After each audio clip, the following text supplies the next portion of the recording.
Who needs to price stuff when you can have the secondary market do you for it? Did I just totally screw up the intro? Guys, we're going to do it live one more time. Even though we're live, I'm going to clip this for the Spotify. Who needs to have MSRP when you can have the secondary market do the pricing for you? We're going to talk about why it's all crazy and pricing is dead in the... Hold on, guys. Hold on, guys. MSR penis. If you guys are live right now, we're having a great intro to the show. All right, one more time, guys. We'll do it live. Who needs to do pricing when you can have the secondary market do it for you? Tonight on the Ungraded Truth, we're going to talk about why MSRP is dead. Detective Comics set a record for 1.8 million. Nobody really cares. Who are annoyed that people are asking them questions, is this book bad? That question didn't exist a year ago. Somebody's submitting like 25 vintage books and getting 15 9.9s. We always think, how can it ever get crazier? And then it always does.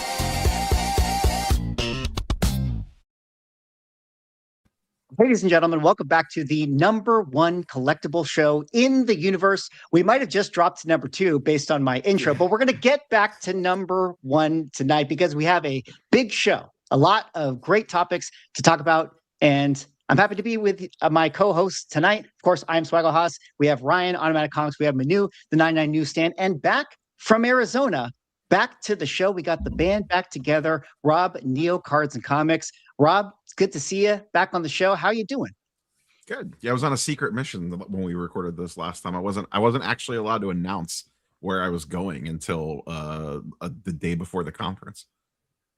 Oh, Rob is a big time collectible reporter these days. You know, everything that he tweets or X's, I guess is the proper way to put it, goes viral these days because there's a lot of big stories coming out, and we're going to get into them tonight. But I want to say thank you to everyone for tuning in tonight on Sunday, a special stream. You know, usually we do our show on Saturday, but I had a conflict, so we moved it over. So I appreciate, the guys being flexible here tonight, and thank you guys for tuning in. If you guys don't know, The Ungraded Truth is a co-stream on all of our various YouTube channels. So if you're watching on Neo's channel, if you're watching on Ryan's channel or my channel, be sure to hop over to the description and sub up the rest of the guys and give Manu a follow on Instagram, etc., etc. Also, if you guys don't know, The Ungraded Truth YouTube channel, the fastest growing channel in the universe, currently at 1,036 subscribers. 360 subscribers. Is that how that number works? I don't really know, but that's a lot of people subscribed to the channel. But if you haven't yet subscribed to the channel, be sure to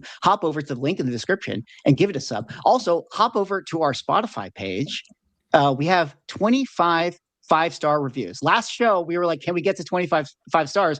And now we're at 25 5 stars. Although I got a notice from my Spotify that said, shows like yours that get the type of listener and following or the type of viewership that your show gets have twice as many followers. And I realize I have not been asking people to follow our show as well. So if you're over there giving it a 5-star review, hop over to the follow button and give it a follow as well. So there you go, guys. We're doing great. Socials are going well. My intros are getting worse progressively as I do them. But at the same time, our show is getting better. So yeah, there you go. We know you're human. That was a fantastic intro. It's like, it's not AI, clearly not AI. I love that. It was a charming intro. I'm not going to lie. If I can start to do AI intros, I might start to do that. Damn it. All right. But we're not going to bury the lead anymore. We got to talk about how MSRP is dead. And I think it's very interesting because we have a big story in the comic book market, as we also have in the, trading card market right now, that are going to dovetail together in terms of their MSRP being dead. But the first story, of course, that we have to talk about is the absolute Batman debacle, which of course was the absolute Batman 19 Dan Quintana variant drop, otherwise known as Dropgate. If you guys happen to have watched my video earlier this week, I talked about this whole incident. I'm probably not going to do a full recap, but in case you guys are just catching up for the story, Dan Quintana, one of the biggest artists right now within the comic book market, specifically known for his covers that he's been doing on Absolute Batman, where notably one of his covers that featured Absolute Wonder Woman sold for $100,000, the original art for that piece. He did a drop for Absolute Batman number 19, which features the first appearance of Absolute Scarecrow, had the Scarecrow on it. He did a retailer variant where basically what they decided to do was drop the comic book on their website at a specific time. They only put 25 copies at the time and they charged $25. And then they decided to drop 25 more, which they upped the price after that $25 price point to $75. And then that was it. That was the amount of copies that they dropped. And then they pushed everybody over to their Whatnot stream, where then they decided to auction off their these books one at a time. And as you guys can see from some of these photos, $2,000, $1,120, and $1,000 right there. So one by one, they sold their comic book after kind of having, teased out this, drop where they only released 25 copies. Also, I should probably point out the fact that they have a print run of 2,000 copies. And this is kind of this new meta that we're in where, you can sort of price check and drop books at a certain MSRP or a certain retail value, and then you can dynamically price it to, the next retail value. And then you can, kind of cash in on the secondary market.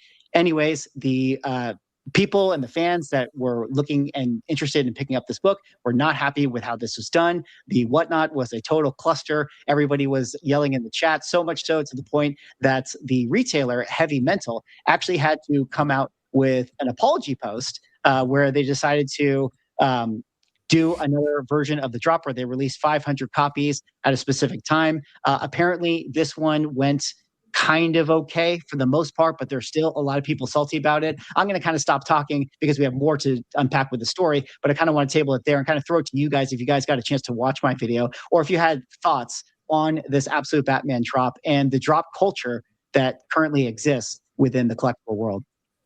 So was the 2,000 number known on the initial $25 and $50 drop, or was that an after the fact thing? I would say that it was you could argue that it was sort of known, but it was vague and certainly not led with. Did they imply that it was way less than that, or did they not tease any number? I don't believe that they teased any number. All they did was they were promoting the book. Hey, this is going to be a big thing. We're going to release it at this time on our website. And when it came out, only 25 copies were available. And that was really it. And so people were very confused. Bots had picked up, obviously, those 25 copies. Then the secondary market was already active. Some of the prices were selling for like $500 plus at the time immediately on eBay. So it's like you have this like FOMO propelling a current price and price action, and people just desperate to get it. And so that kind of caused the whole storm. Yeah, little limited supply stuff. Yeah, this is the world that we live in these days. I mean, I was going to say for you, Neil, I mean, it sounds like Tops, like it feels like they learned from how they do their like limited release and then they reprice, and they weren't even repricing. People are paying it now, like in auction style. So I'm of mixed opinion on this one, just because like I generally, like I've said before, like the people buying the stuff, like we're all adults. You can buy what you want to buy. You can spend however much you want to spend. Like it's not anybody's job to protect you from overspending on some comic book that's either going to go up or go down or whatever in the future. So I have that. But the problem is, like, we generally know the comic hobby, like how people feel in the hobby about how certain things operate. And if this retailer wants to continue to be able to do successful variant covers and releases and that kind of thing, if you burn too many bridges, then people might not come back later.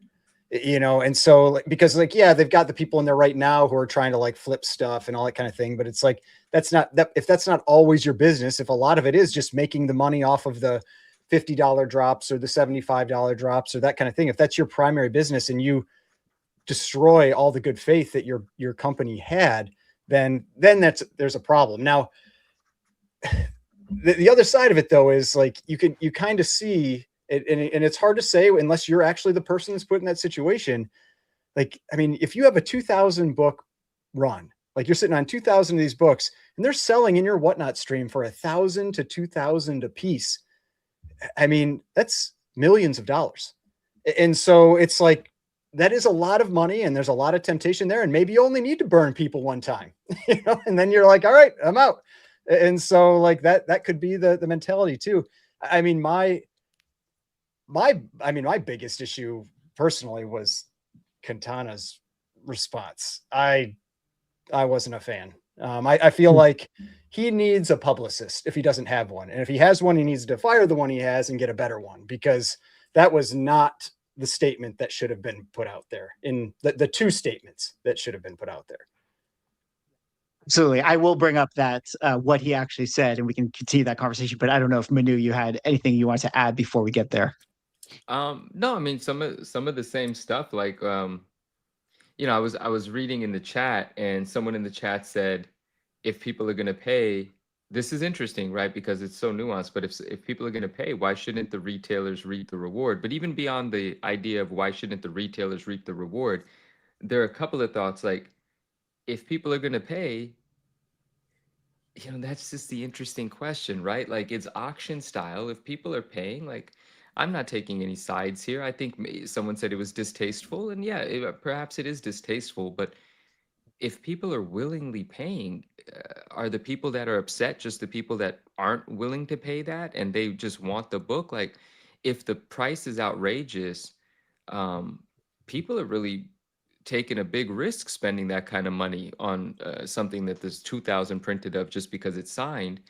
I didn't know it was happening. People started messaging me about it after the fact. I watched your video, Swag, and then and also Theo, shout out Rage Theo. He hit me about it and brought me up to speed. Then I watched your video and I got the full context.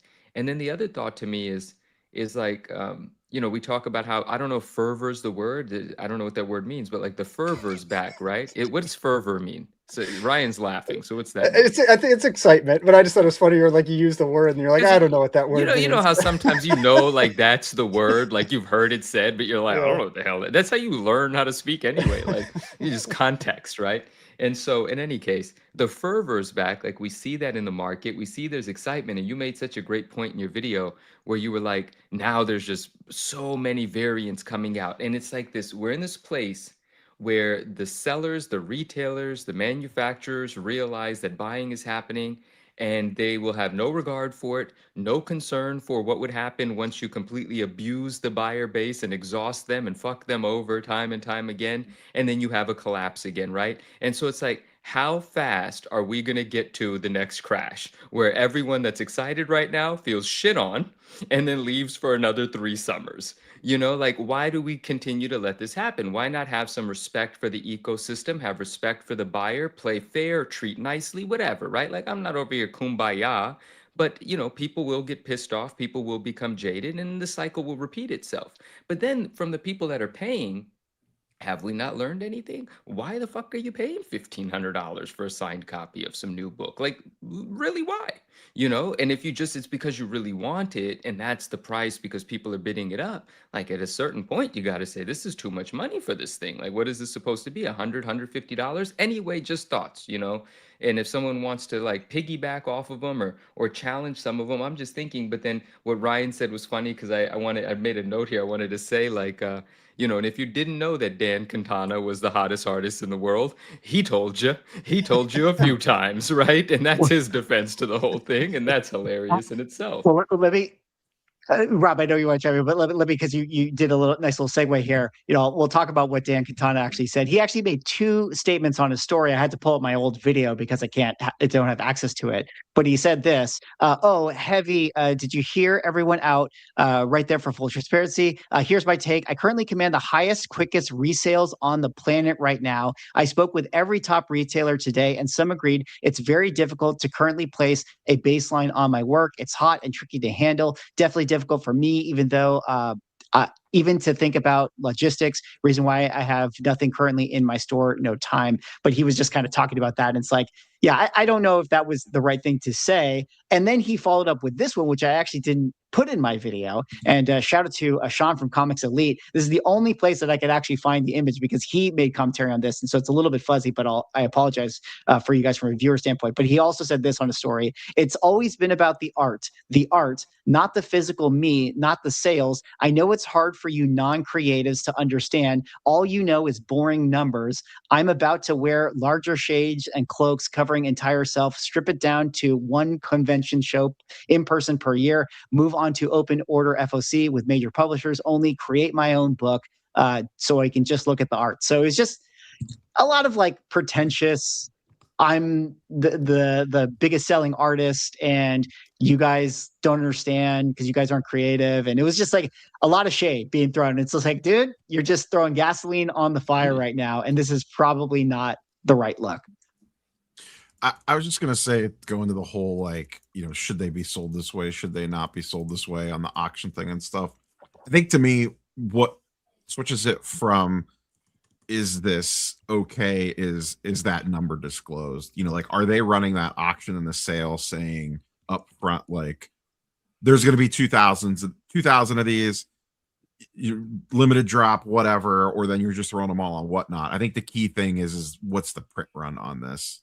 You know, like, do you like, you know, like for, and Topps is bad about this too, to pigeon into that about giving us like odd sheets on pre-release. They usually hold them until release day.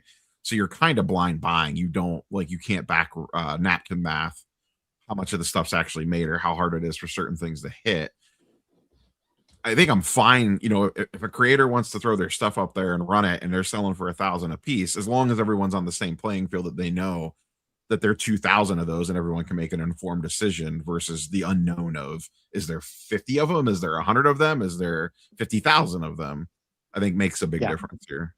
Yeah. Well, I would say it's not common knowledge, but you can't work with the big two in this retail capacity without making at least, I think it's 2,000 for DC and 3,000 for Marvel. These are just like numbers that every retailer knows. That doesn't mean, to your point, that every consumer would know that, but that's typical for a print run.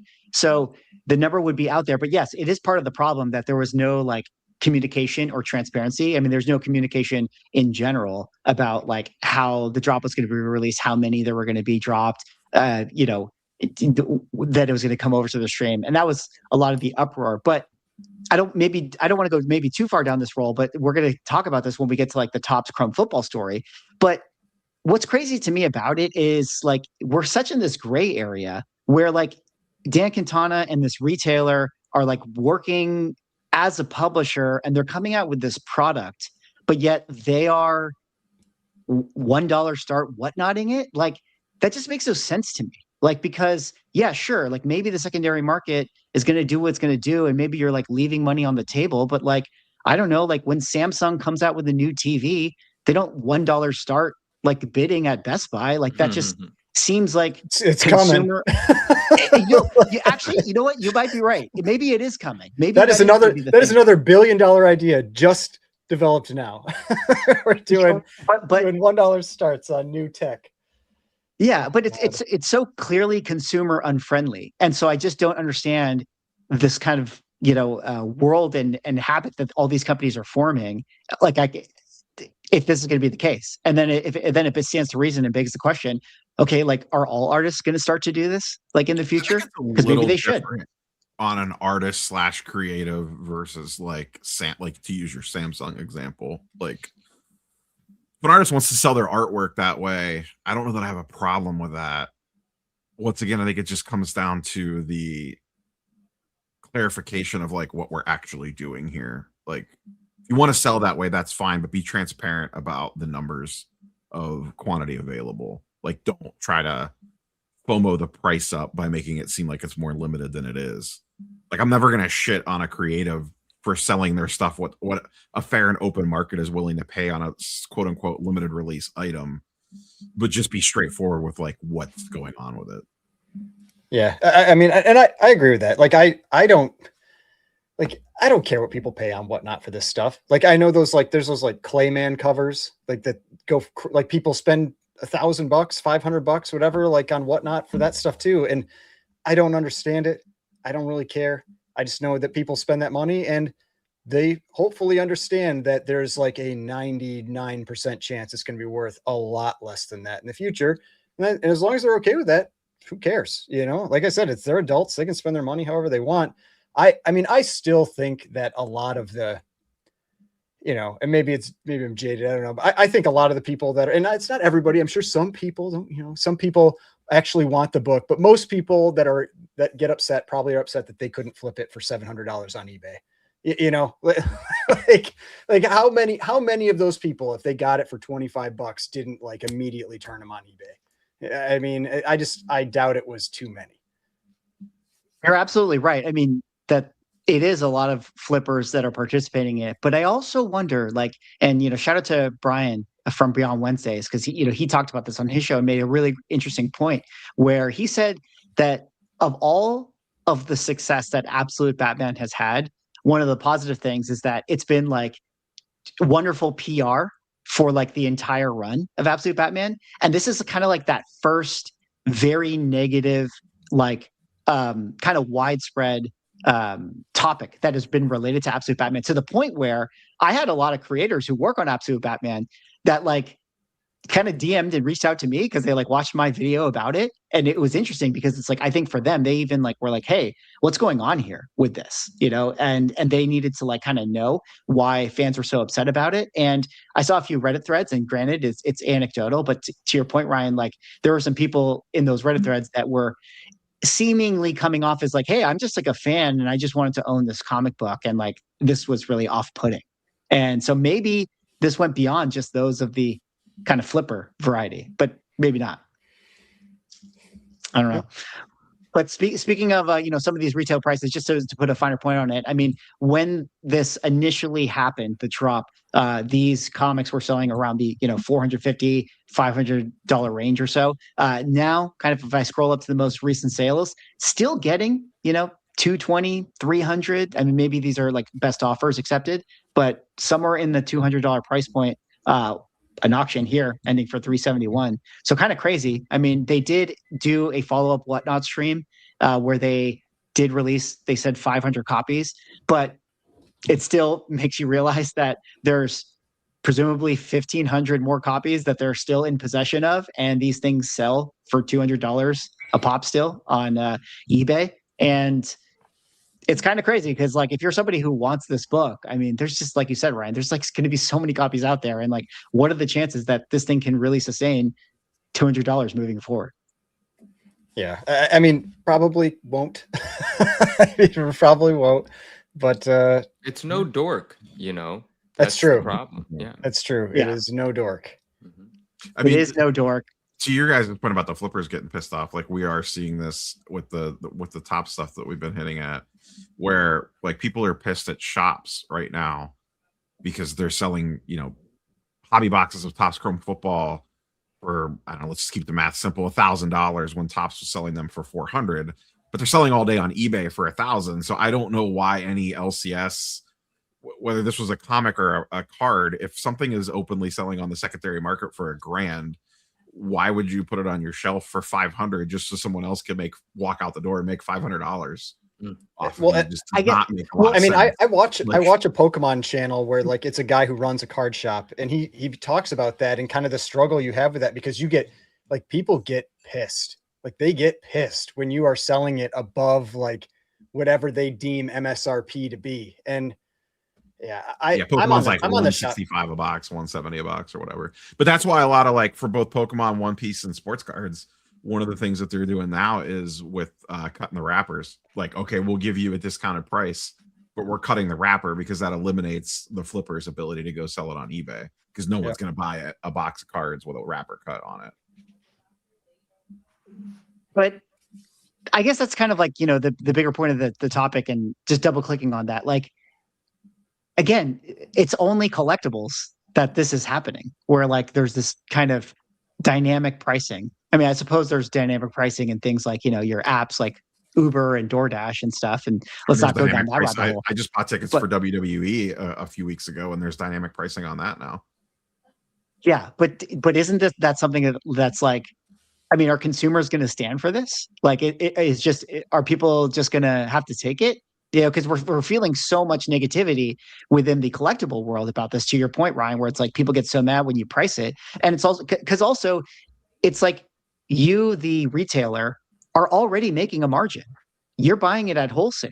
Like you like, it's not my fault if you don't run your numbers properly, where it's like you can't already be very profitable and having a very fruitful business. That's why do you the need question though. Like that is often Mhm. the issue, is that a lot of people assume they're getting it at wholesale, but like a lot of times they aren't.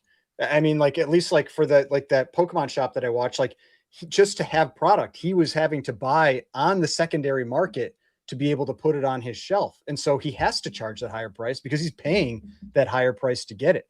And then like with at least like Alpha Investments, I think he was talking about how like distributors will up what they charge. Like they maybe for the first drop you get it at wholesale, but for any reprints, they up the price, And so it's not always as straightforward as like what the suggested retail price is, because a lot of times even the shops can't get it for that. Now for the initial drop, I get it.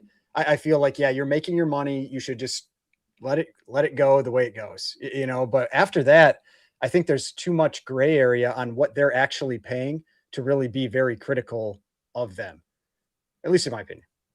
And on that note, this is not tied to this book, but in terms of distributors, prior to Topps, I only know from the Marvel world, I wasn't engaging with sports cards, but prior to Topps having the Marvel license, Upper Deck had only like 3 or 4 distributors that were responsible for moving product around the United States, and people were at their mercy, and they would do the same thing where they would put an unannounced amount, like you wouldn't know how many, up for sale at a certain price. It would inevitably sell out. You don't know if 10 cases sold or 100 cases. And then the next week it would be at a higher price. And if that would sell out, then the next day the pre-orders or whatever would be at an even higher price. And these are all pre-orders and stuff. And then, of course, the retail price is set by what people were willing to pay during the pre-orders. So once you even get to an LCS, if they have the product, it's going to be at or higher than what the elevated third or fourth, increase in price was. I forgot what that's called. I don't know if that's called I don't know what that's called. But that's the sort of pricing that they used to do. And that's carried over into, but we were complaining about that or unhappy about that or uneasy about that then. And collectors still bought up everything and the businesses continued to do it. Because like when you said, like, are they going to stand for that? I mean, a lot of collectors don't stand for anything, they'll just pay. I don't know why, they just do. So I don't know. Yeah. Well, I guess, they're going to just have to take it, and companies are going to continue to do it because companies are making billions of dollars by taking up some of that secondary market value. This is an article out of the New York Times, and kind of transitioning here to our next topic. CEO Michael Rubin details Fanatics' growth while criticism mounts. I'm just going to kind of hop over to some of Rob's coverage of this, but suffice to say, Fanatics is making over $4 billion by doing secondary or doing collectible trading cards. That's just a big driving growth part of their business, even though, like we already kind of discussed, people are criticizing a lot of like the practices that they've had. And that kind of connects to this new product drop, which was the Topps Chrome 2025 football pack that they recently came out with. And Rob, I think I'm going to kind of kick it over to you to kind of talk about this story. But a lot of people kind of upset about this drop and this release and how expensive it's quickly become on the secondary market. We're going to show coverage of other people making comments, like Gary Vee at the Arizona conference, and celebrity actor Jeff Garlin, kind of came out with a video talking about, how crazy these prices are. But maybe you can kind of tie it all together for me, talk about this story, and kind of carry it off of our MSRP being dead topic overall. Yeah, so this Topps' first licensed football release in like 10 plus years. A lot of hype on this one. Not the greatest rookie class in the world, but that almost doesn't matter when the marketing machine is purring along. These initially went up. We'll just stick with hobby boxes to keep things simple. They went up for $350 a box on the initial pre-sale about 6 weeks ago. Instantly sold out, like gone, botted, the whole 9 yards. Fast forward, Topps bumped them up to $400 a box. did one of their EQL drops for it. Same thing. Very few people actually hit. Release day rolls around. Actually, even before release day rolls around, eBay and the secondary market price has already driven it all the way up to $900 to $1,200 a box.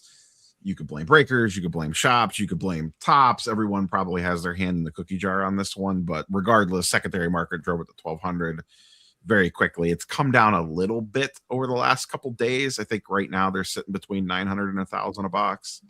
But yeah, people are not happy because of they just feel like they're basically been priced out. And the problem is that there are people willing to pay, whether that's breakers or whether that's people buying into the breaks or people that just want to light money on fire. Opening $1,000 box of cards is yet to be determined, but someone else is willing to pay that price, and it's taking the pricing there. And a lot of people can't afford that, and a lot of people are not happy about that.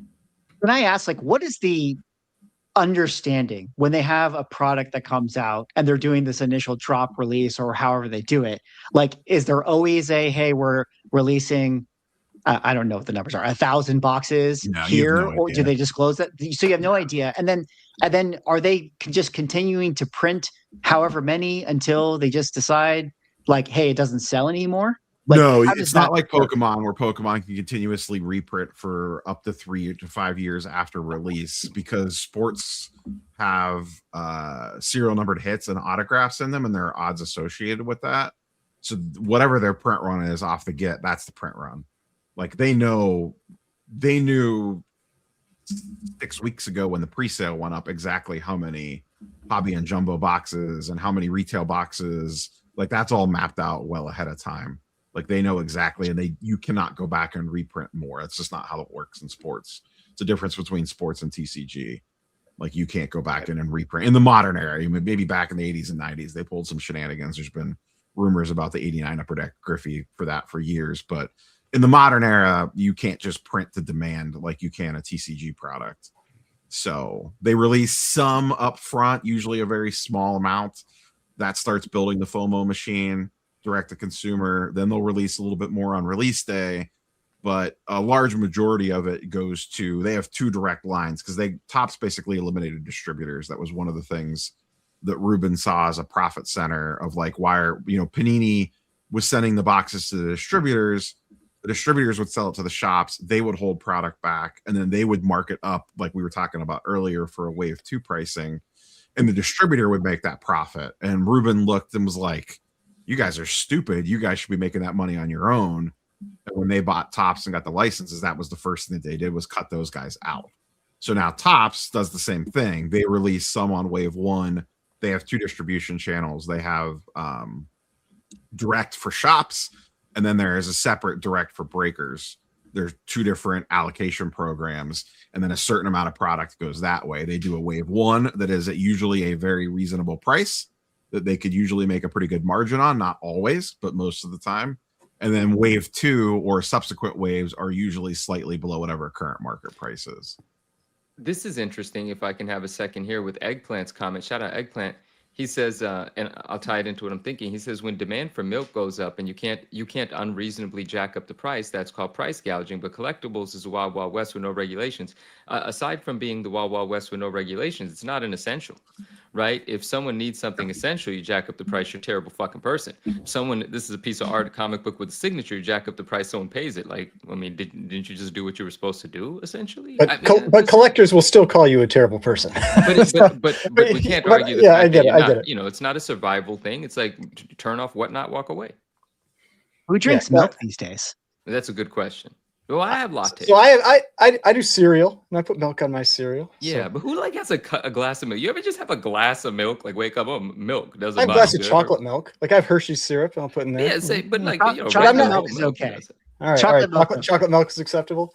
All right. Yeah. But yeah, I mean that's because like there was a comment a while back where someone said, I think it's okay to care about others being taken advantage of. Agree. And it's like, I agree, but in the collectible space, like I don't know if I see it as being taken advantage of. Like feel like you should know better. Like if you're bidding on this stuff, you're spending $1,000, like if you could go on eBay, like I'm just going back to the thing, like you go on eBay and see what those things were selling for, you could see it wasn't even $1,000, and you're bidding that on this Whatnot stream. Like, you're paying what you're paying. Like, you're getting excited by the hype of the show and whatever.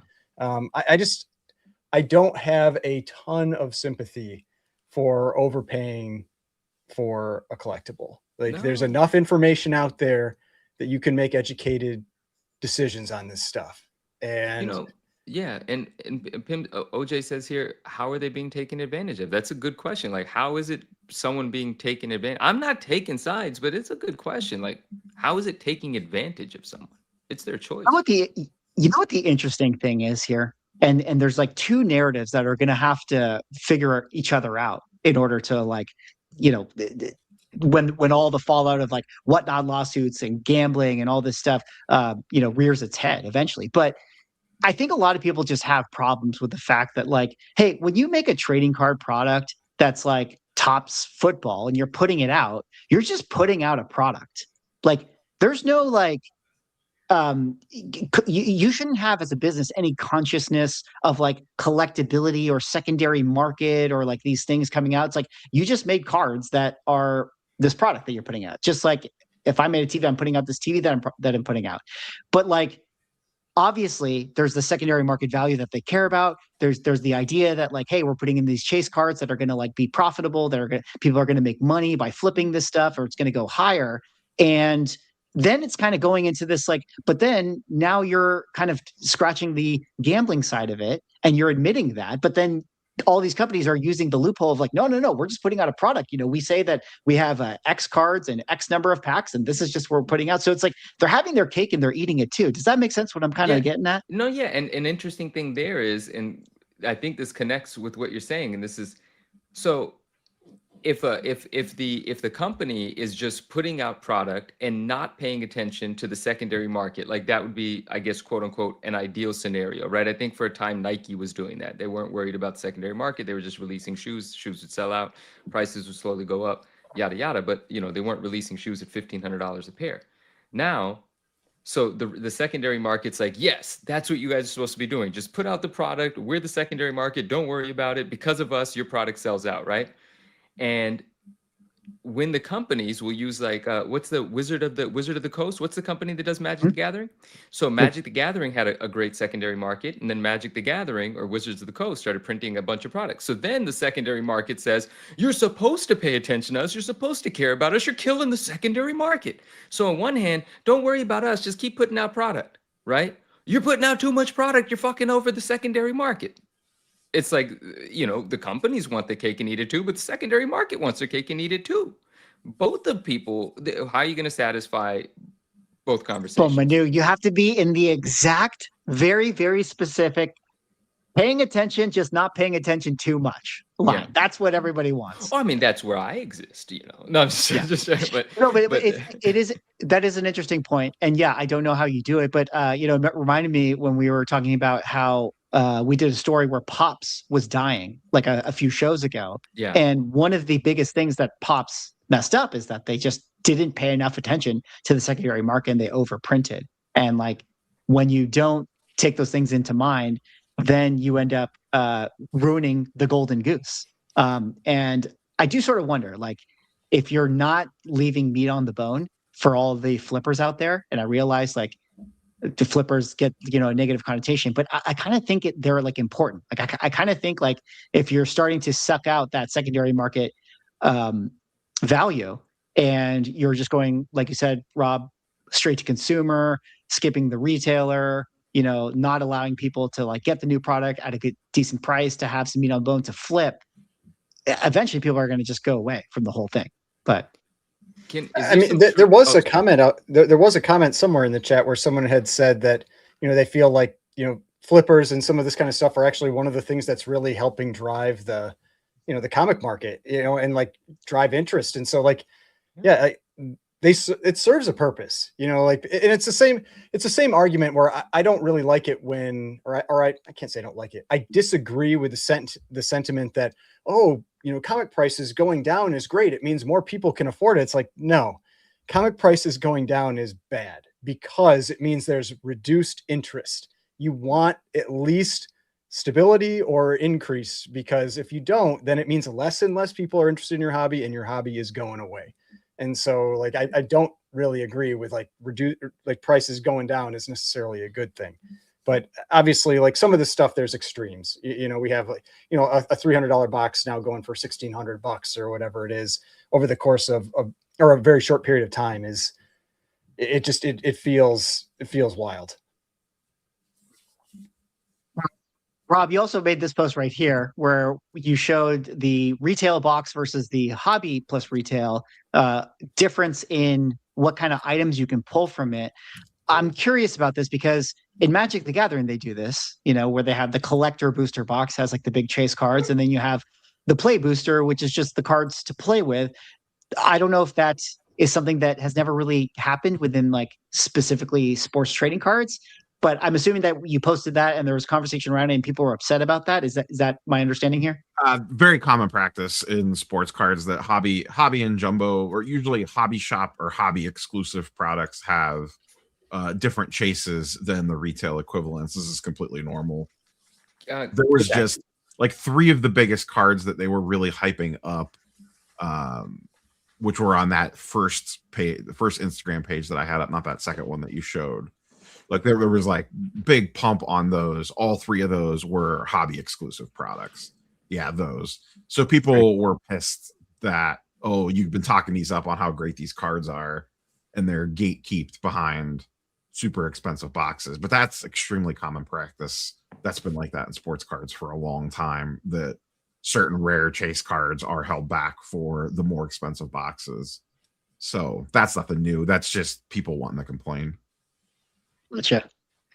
Manu, were you going to say something? Collectors never just want to complain. I don't know what you're talking about. Yeah, that's crazy talk. I was going to say something, but it was kind of half baked, and I didn't spit it out right away. I sort of thought about it, but I'll just put it out there anyway. About this thing about, you know, who's getting taken advantage of, and then if you want to be like super sensitive about it, which, you know, sometimes that's how I think about things, but the companies are, when you're doing this like escalated price system, and you know that there's like an audience out there that is emotional about their buying, right? Like collectors, like we said, it's not an essential thing, it's an emotional thing. For some people it's an investment vehicle, you know, to an extent, but for some people it's a community that they want to be a part of, right? So you are taking advantage of the knowledge that you have, that there is a community of folks out there that feel like they belong to something. And in order to continue to feel like they belong to something and have that camaraderie, they have to pay to play. And if you increase the price, you're just making it more difficult for them to have that community, for them to have that engagement. Now, again, I'm not justifying an adult's actions. Accountability is accountability. Whether you do it as an emotional blanket or not, it's still your responsibility how to spend and when to spend your money. But maybe perhaps that's a spin on the advantage being taken. Maybe like, is there a moral obligation for a company to make something available to someone at a fair price that makes them happy? No, I don't think that there is. But if, you know, as a human being, perhaps you can look at it from that perspective and say that's a little screwed up, right? But business is business. So, you know, that was the thought. Well, I do want to talk a little bit more about, you know, Topps, MSRP, and all of the gambling that the trading card market has turned into. But before we get there, we got to do a shout out to the sponsor of our show, Heritage Auctions. Guys, I don't have to introduce Heritage Auctions to you, but in case you don't know who they are, Heritage Auctions is one of the premier auction houses in the world. They have amazing auctions every single week. You know, if you go down to the link in the description, click on the Heritage Auctions thing, you can be navigated to this page. You can browse our latest auctions and discover rare comics and artwork. You click on that button, you can see all kinds of stuff that they got going on. They have weekly auctions that are every Sunday, Monday, and Tuesday. They do art here. They do trading cards for you trading card fans. They do Star Wars toys and things of that nature. But one of the things that I always love to do is to show the guys, you know, these comics that always roll around every Sunday, Monday, and Tuesday on their weekly auctions. And I have a couple that I pulled up here that are finishing tomorrow, actually. So you have 23 hours and 27 minutes left to decide if you want to get in on this.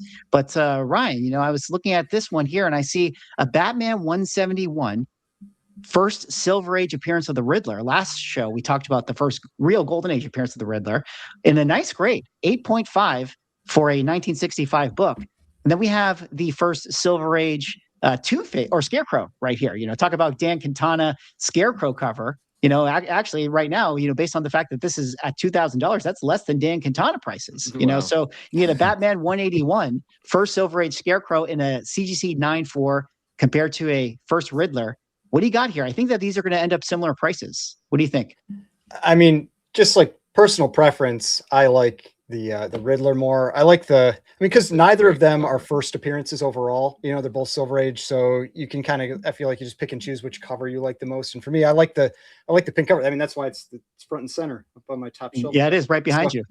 So yeah, I'm going for the Batman 171. Pump it. Okay.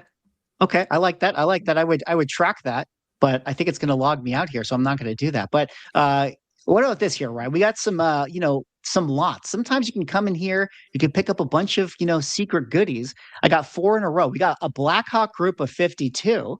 We got a Captain Marvel group of 38.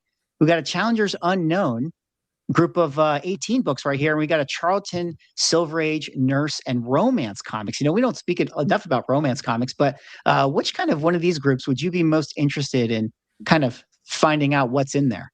I mean, so it would kind of depend on what the condition is of them. But if I'm looking at those, it depends what your purpose is for buying. If you're looking at for books to kind of like buy some lots to sell, which I know a lot of people do use this for that. They'll get lots and they'll use it on Whatnot or that kind of thing.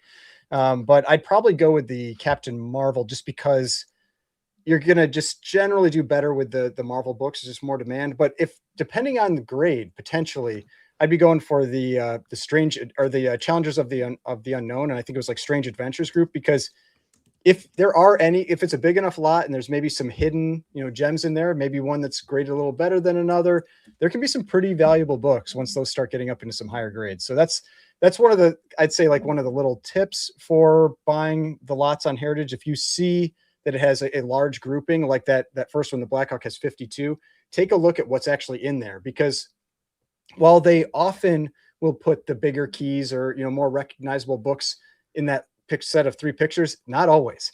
I've seen some pretty big stuff hidden in the descriptions, so you do also have to take a look. Absolutely. Click into that lot, you go down here, you can see all the numbers that are actually in it, and so you never know if there's a secret book hiding in there. But Rob, hopping over to Tuesday here, you got one day to make your choices. I got a couple of books for you. We got an ASM 129 low grade 2.0 first Punisher. The Daredevil show is out right now. Frank Miller was in it. He's gonna be showing up soon. You got a ASM 238 first Hobgoblin in a 9.6, tattoos included, and you have an ASM 300 7.5. Maybe a little lower grade, but of course it's the first full Venom classic McFarlane cover. All these books kind of around the same price. Which one are you going with here? I go with 238 just because of the grade of it. I don't know that I want the 129 in that low of a grade, and then same with the ASM 300. I mean, if you don't own an ASM 300 and you just want one, go with that one. But I out of those 3, I'm going with the 238, which I actually do own that book in a 9.6. Nice. All right. Well, you never know. You can get a crack and press candidate. Who knows? All right, Manu, I got one for you. I'm going to go all the way down here. We got to go to. Actually, I got this right here. I had it already pulled up. We got another lot group here. We got a Spawn related group of 32. Okay. Against your other favorite Spider-Man related group of 16. So we have 2 lots here. We got some Spider related things versus a Spawn, which has obviously some very Todd McFarlane-y things on the cover. I can also throw in this as a curveball here, some later Spider-Man related things, 67. 67 in that lot of the more recent Venom related stuff, kind of the symbiote lot there. And we're not jumping into the description at all, right? We're just basing it off of the 3 that they show and the number of books. It's not that serious, Manu. I mean, we could just kind of do a little game here. He needs to know. Mystery box time. Mystery box. So I'm skipping on the Spider-Man lot. I'm just pretending it's all the same price. I'm skipping on the Spider-Man lot. I like that you threw in the curveball of the 67 book lot, but I'm probably going with the Spawns are all directs. I'm just going to have fun with that 67 book lot and treat it like a mystery pack and see what's in there.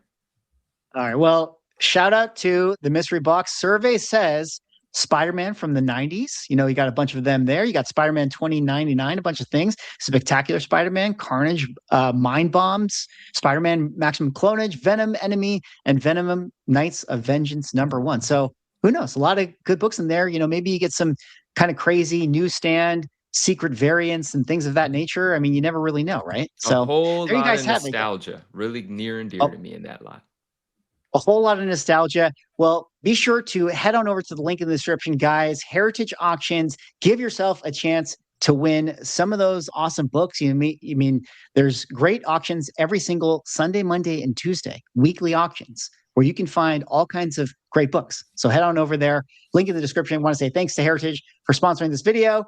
Now, let's get back into our topic here today. Now, one thing that was really interesting related to the Topps story is that Gary Vee had been in attendance at the Topps conference, which, of course, Rob, like we said at the beginning of the show, you were there in attendance. And he gave a speech where he actually kind of said that he feels like the card hobby and the card industry is leaning way too much into the gambling aspect of collectibles. Similarly, Jeff Garland, who famously from Curb Your Enthusiasm and other shows, he's actually somebody that goes to my local LCS, so I've seen him a few times in shops, and he's mentioned in this video that he attends Burbank Sports Cards a lot, which is kind of close to where I am. Also talked about his sort of distaste for where the hobby is going in terms of it being kind of a gambling kind of centric attitude of how the companies are being run. But I don't know, kind of going back to death of MSRP and some of the things that we were talking about earlier, but what do you guys think about Gary Vee and some other notable figures kind of coming out and saying that it's all gambling? It's a wild time when Gary Vee is the level-headed / logical one on a stage with a microphone. That was my biggest surprise coming out of the Topps conference, was that Gary was the one speaking the most sense by far. But I mean, I think he's right. Like, if you actually want to build a sustainable base, and you mentioned Burbank Cards, Rob Veras at Burbank talks about this as well. Like, specifically in cards, you can't have your primary customer base basically just get punched in the face left, right, and center, opening these super expensive boxes and getting no real value out of it. And the gambling aspects of the hobby have kind of driven the prices up and driven the FOMO up, and have people basically kind of getting in for the wrong reasons to some degree, that you're not going to build a sustainable audience with that. And, Gary said, we're in the hot, we are in a very hot market right now, but at some point winter will come. Like, nothing stays hot forever. We have seen this time and time again over the decades, in the short term and the long term, that at some point in time, the collectible market will cool down. I know cards in general are running a little hotter than comic books right now, but cards right now are extremely hot. And it's just, right now, easy to make money. You really don't have to do a whole lot in the card space to be successful. But are you building a customer base and a business that's going to be sustainable when things cool off? Was his kind of like big pitch there he was on a little group panel with a few other folks.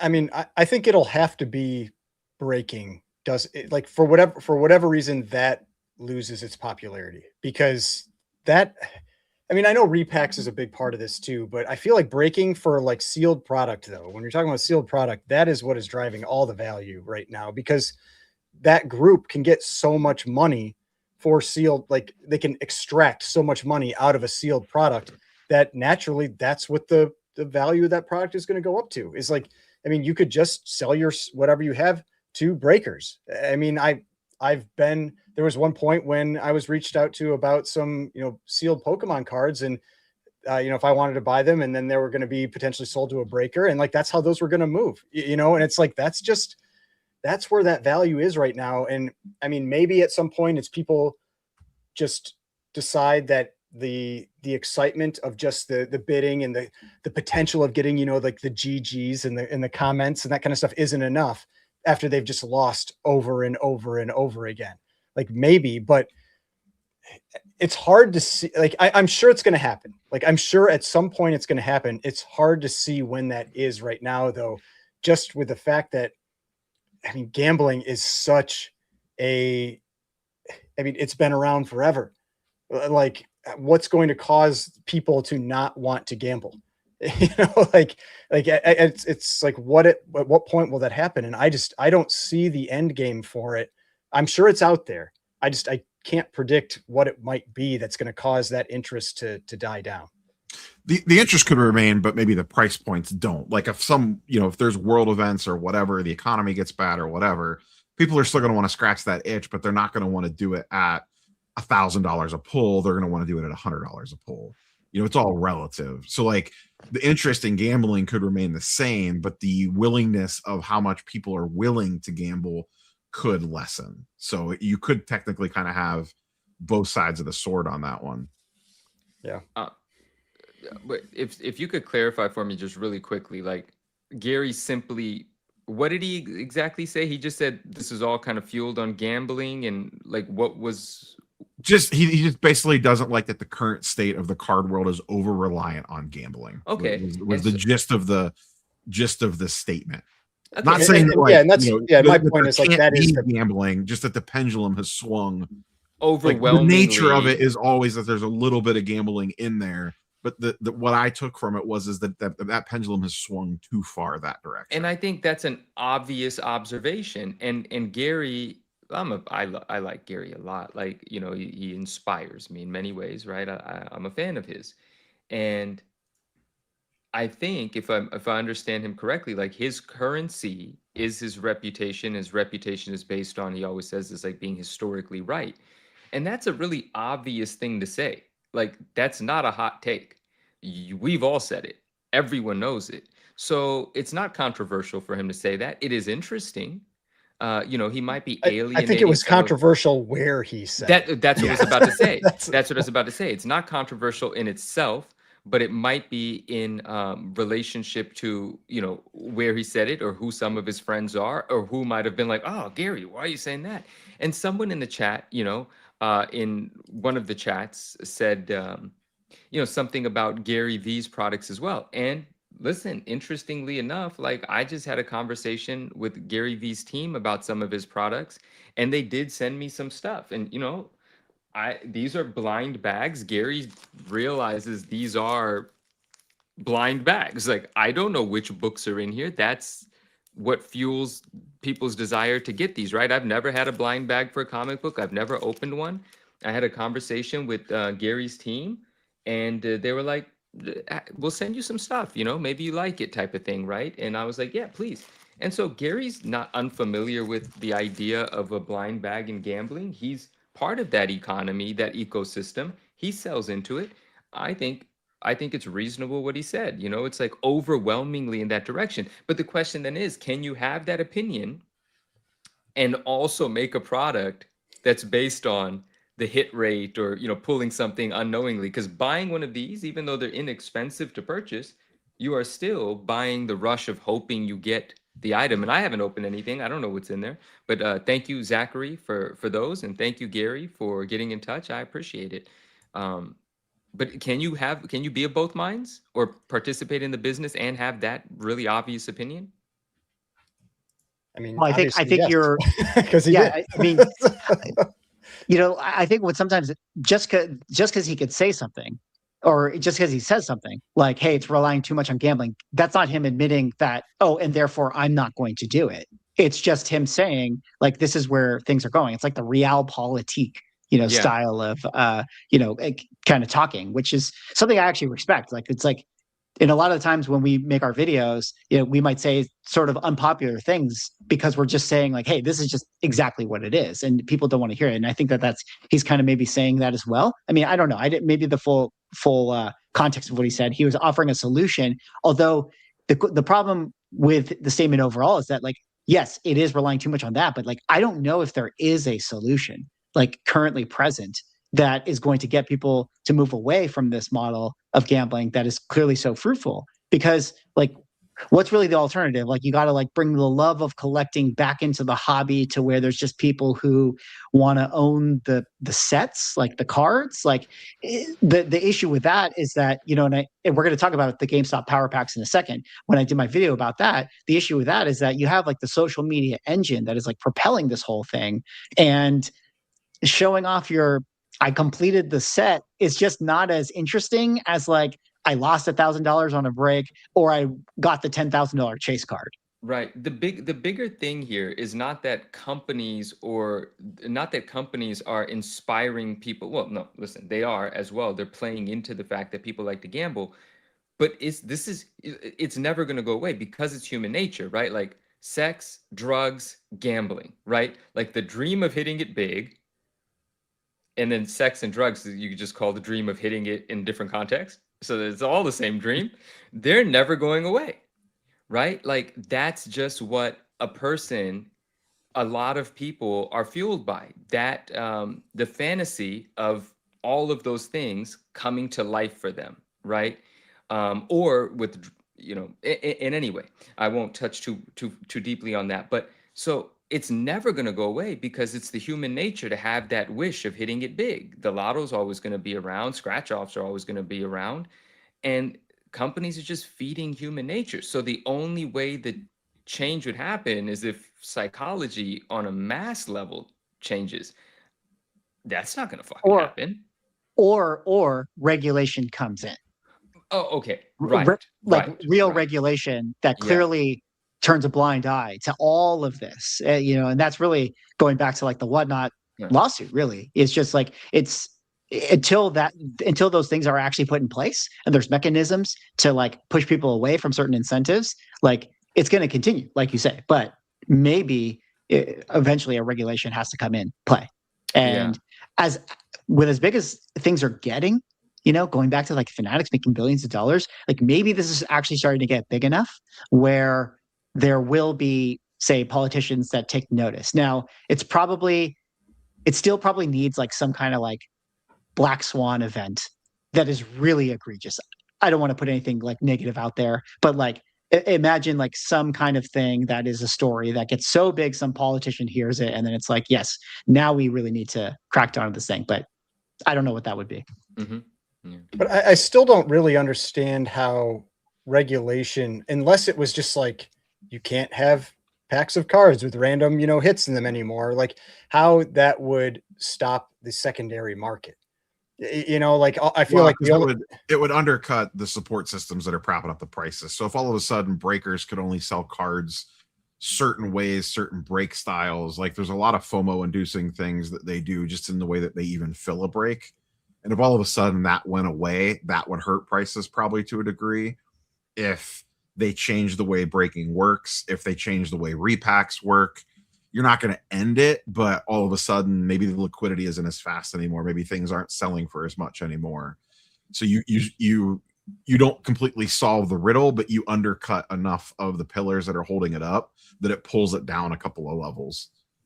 Yeah. Well, imagine this, Ryan. What if some state or federal regulator came in and just said, you can't do chase cards anymore. That's what I said. Maybe you can't have chase cards. Trading cards. Yeah, you can come out with a trading card set. You want to do the Topps football set? Cool, yeah, great. But there's no hollows, there's no chase, there's no one-of-one auto patch, jersey patch in there, because clearly you know what you're doing when you put those cards in there. Yeah.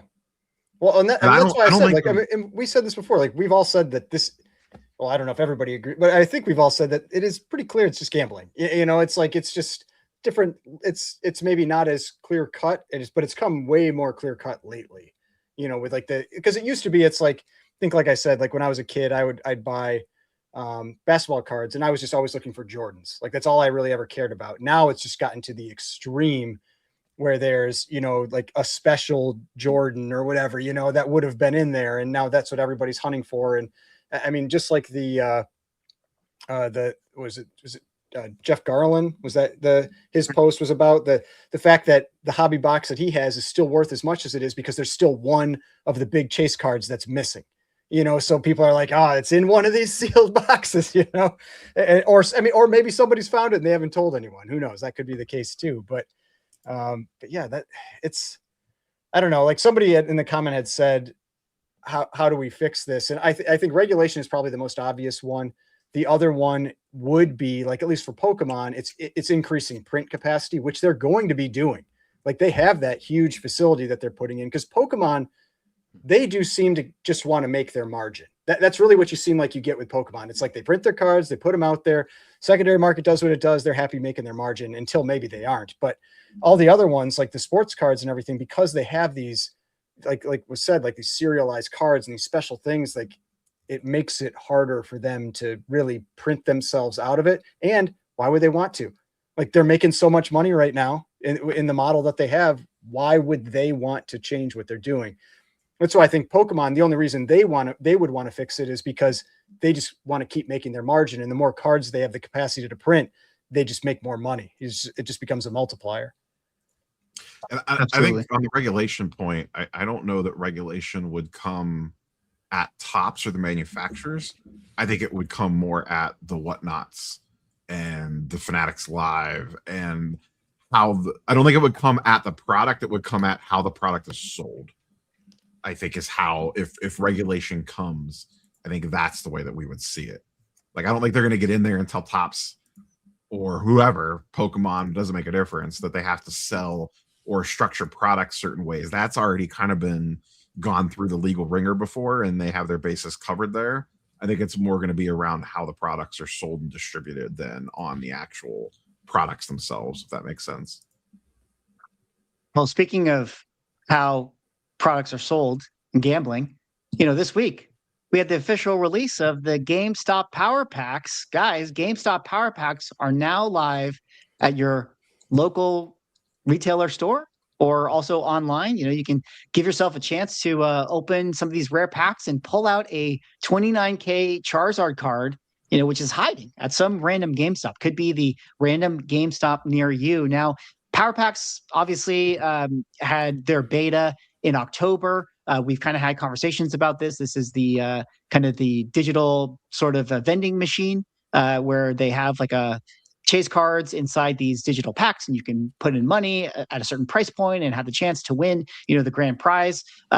We've been talking about this for months now, but it stands to reason that this week was their very first official launch. And it kind of came out to, maybe not as much fanfare, but Rob, I kind of want to kick it over to you with this one. Like, what's been kind of the conversations with the GameStop Power Packs, like in the card world? Like, are people kind of like, yeah, whatever, same old, or is there anything interesting about the official launch of these things coming out this week? Pretty much same old. I think this has had more of a direct impact in the Pokemon space than in the sports card space.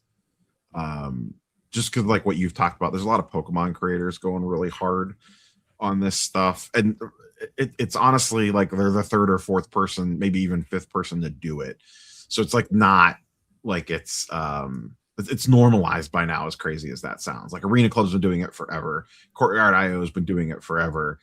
Some individual breakers like Blez, like some of the bigger breakers, are actually now have the money and funding to be able to spin up their own digital repacks on their own. So it really hasn't been, and this has been in beta for almost a year now, so it's not like it's brand new to market. So I think it's normalized, as scary as that sounds. I've got a different take on this one though, because I think the Power Packs, the GameStop one, is very different from the other platforms, and it's because of how it is integrated with PSA and with eBay. Because one of the big things with the Power Pack, because I got deep into one of these like YouTube channels that was like, basically they were doing, we talked about it before, like they were doing effectively like gambling on their channel, where they'd have teams like competing against each other and like pulling cards, and people would pay in ahead of time, and whoever won at the end that had like the most valuable card after each round got all the cards, or things like that. And but the way it's integrated is, when you pull a card, you can either sell it back to them, or you can list it on eBay immediately through the GameStop app. And that is, to me, that is a huge difference from the other ones, because the other ones, it's like, oh, you've got to pay to have them ship it to you, and you have those additional costs and things that go in there with it. But this, you don't. It's immediately in their vault, and you can put it up on eBay. You can sell it. They have, the same reasonable, like it's like eBay fees or whatever. And I think it's like a $3 listing fee, which makes it not as good of a proposition for the lower dollar packs, but for like the mid and upper dollar packs, I feel like it is just a much better option than the others because of how that's integrated. But that's my take. Like it's made me even tempted to be like, maybe it'll be fun to kind of like just like try to pull some, and then if I don't like them, you just throw them up on eBay, even if I don't like the like the buyback offer that is given by GameStop. So I don't know. I think that integration is a big like differentiator for that product. So you're all in when the comic book ones come. I don't see, but that's the problem. Is there if they've got to be PSA comics? I don't know. Sorry. Well, let's double click on this, because Rob, this has been the thing that you've been kind of hammering on about for the long time. Like the Voltron formation of like the full flywheel integration of PSA, eBay, GameStop. Michael Burry, is going all in on this. We talked about, his whole thing earlier this year when he, is a big believer in what GameStop is doing in large part because of this. And yeah, it is a bigger deal. Like GameStop is a bigger company. They're on the stock exchange. Like I feel like this could, be a huge game changer like this in the collectible market, for years on, because of the fact, like Ryan already said, there's all these integrations, and Rob, you've been kind of talking about this for a long time. I mean, are you just like so in it that you are sort of like, yeah, saw this coming, it's going to happen, whatever? Or maybe that's the case. And one key thing to keep in mind is that I know we've discussed this before. Power Packs is not technically it is its own company. It is not technically part of GameStop. It is its own LLC, separate from PSA and separate from GameStop. So I actually talked about this in my video today. I'll be curious to see how that revenue is reported on their, because they are a publicly traded company. I assume it's just going to like go into the collectible bucket, and you won't really be able to see exactly how much they're making specifically off of Power Packs, because they like a large focus of their business is collectibles now. So if they see a big spike in collectible revenue, it's kind of like, duh, all collectibles are going to the moon right now. But I think that's just one key thing to kind of keep in mind when you're talking about this stuff, is that it is its own little thing off to the side. So if regulation ever came, it would be, I don't know how all that would work. But it's only a matter of time before this comes to comic books, right? Like, I mean, I said it in my video. I was like, Courtyard's dabbled in it. Yeah, but also like, GameStop. You're talking like Power Pack specific. Yeah, 100%. At some point in time, I would imagine it's coming. I would be curious if they would still. It would be PSA only, like to Ryan. Because the GameStop ones are PSA, like the cards are all PSA only. Which and it specifically says Power Packs are PSA only. And for cards, that's actually the big selling point to me. It's like with the other ones, I'm like, I don't want to randomly get a CGC card or something, and they claim it's the PSA value, The and problem like, is got shafted. There's not enough PSA comics graded for inventory. Like you have to have a lot of inventory to be able to support something like this. Maybe you could do like a beta limited run and just kind of see how it goes. But that's part of the problem, is I don't know that there's enough PSA graded books to support it. But here's the interesting thing, Rob. I mean, I wonder if this is going to be a huge steroid for them, because of the fact that, like, if this is a PSA only integrated slabs, and sure, like maybe you won't get the same amount of money selling these things usually on the secondary market. But like, if there's a system where I could get books graded at PSA and like sell them to GameStop, and they're going to buy because they just want to buy up all this product and inventory, so they can do their Power Pack thing. Like maybe there's value there for a lot of retailers and dealers and sellers. Like, and I'm thinking that these things will be very successful. Take like a book like earlier in the show, we talk about the Dan Quintana Absolute Batman 19 thing. Like imagine, they just do sketch covers or, Absolute Batman things or dork things. Like I could see those types of comics being popular with that type of audience that would be interested in these types of Power Pack rip things. But I don't know. I think that this could be a big boon for PSA graded comic books. I don't disagree. That's where, like, for me, like, as strange as that sounds, given I'm largely a comic collector, I would be more interested in the card side than the comic side, just because I don't want PSA comics. books. So yeah, I don't know. That's me. What if you could get all of your Absolute Batmans sold to GameStop instantly?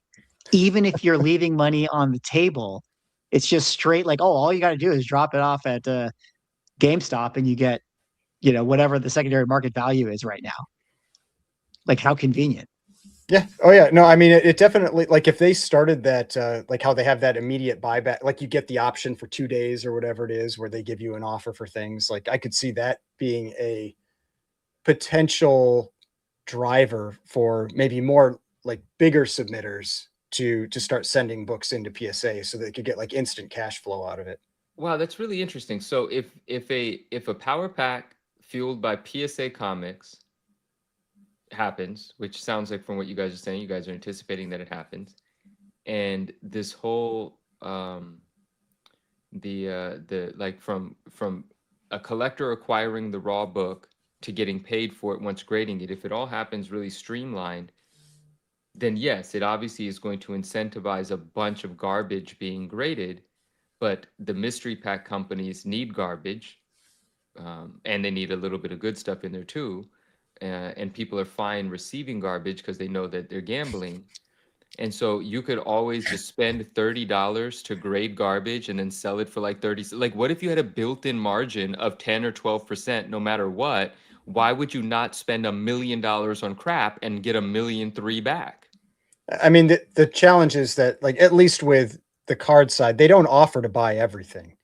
So you don't have some guarantee that something is going to be purchased. But But let's take a scenario where you have a hot title like Absolute Batman, and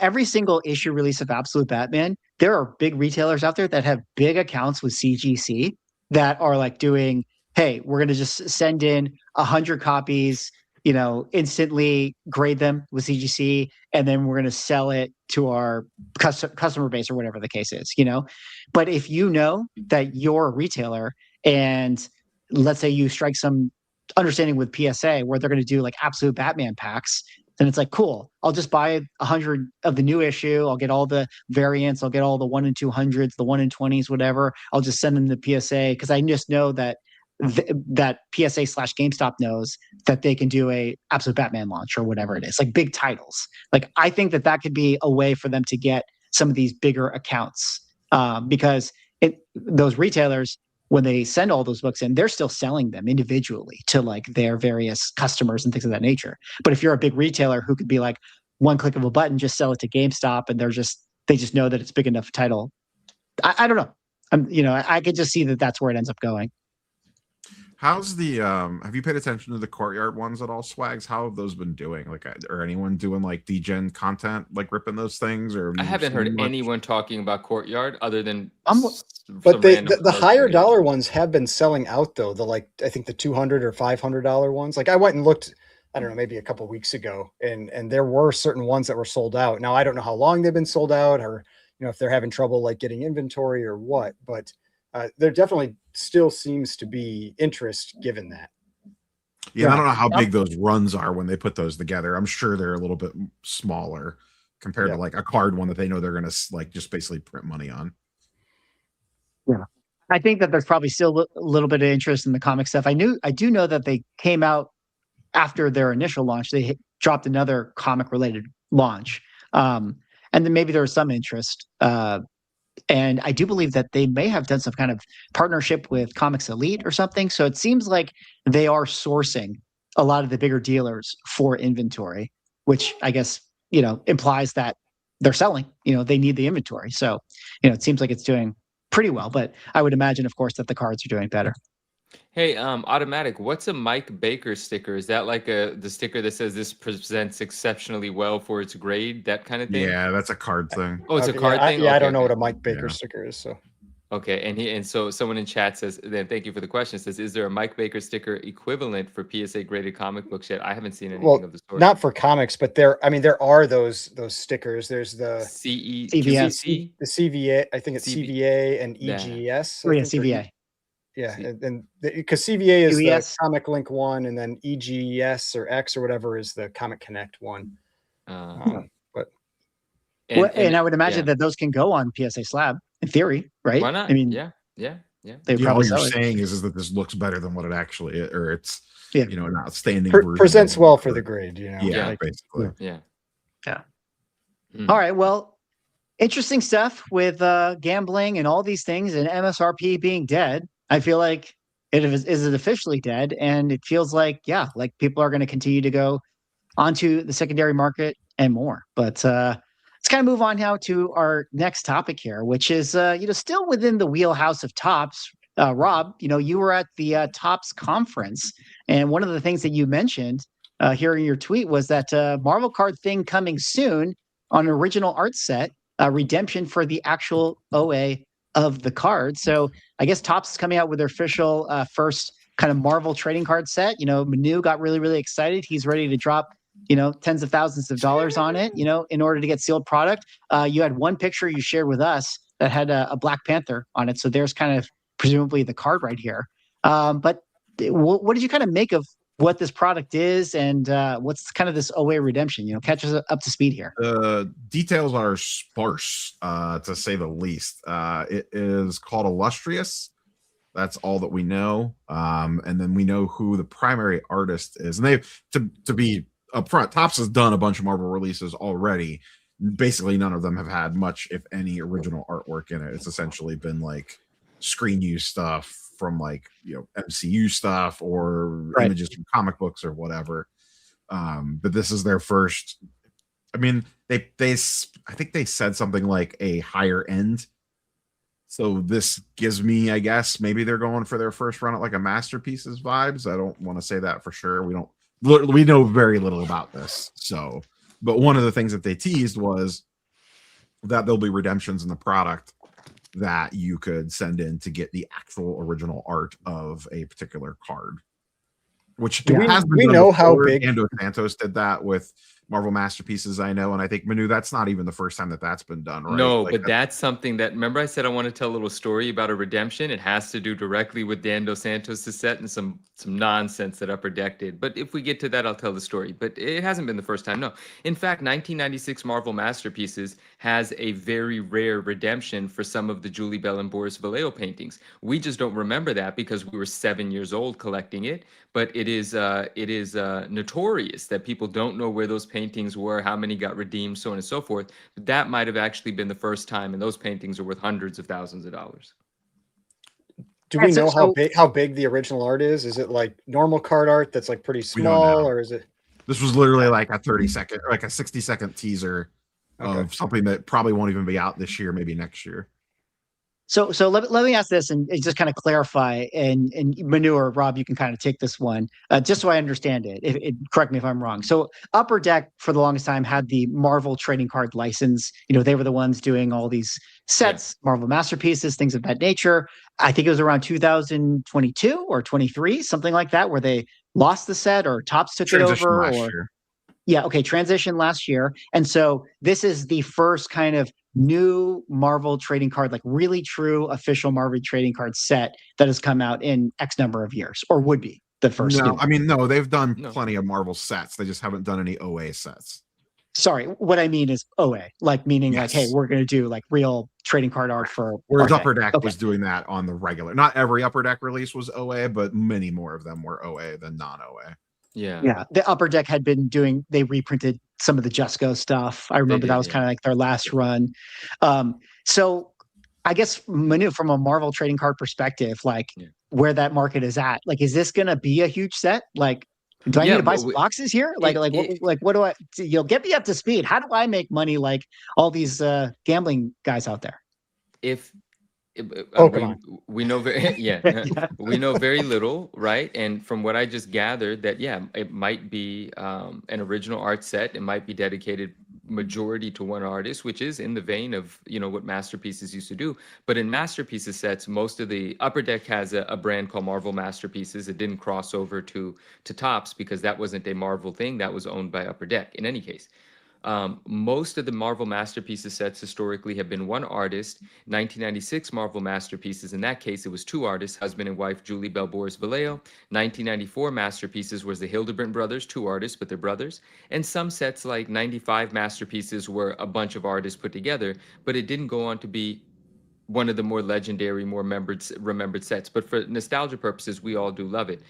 So I think from what I've been following, very little about Topps releases, they have been just like reused comic book art, which isn't anything wrong with it. But a lot of times, inserts will have same images as base cards. Some cards will have the same images that Upper Deck used, and it all feels so lazy and kind of, uninspired. So I think a lot of Marvel card collectors are really dying for an original art set. So I think it's going to be, I think it being a big hit is a foregone conclusion. I think it absolutely will be.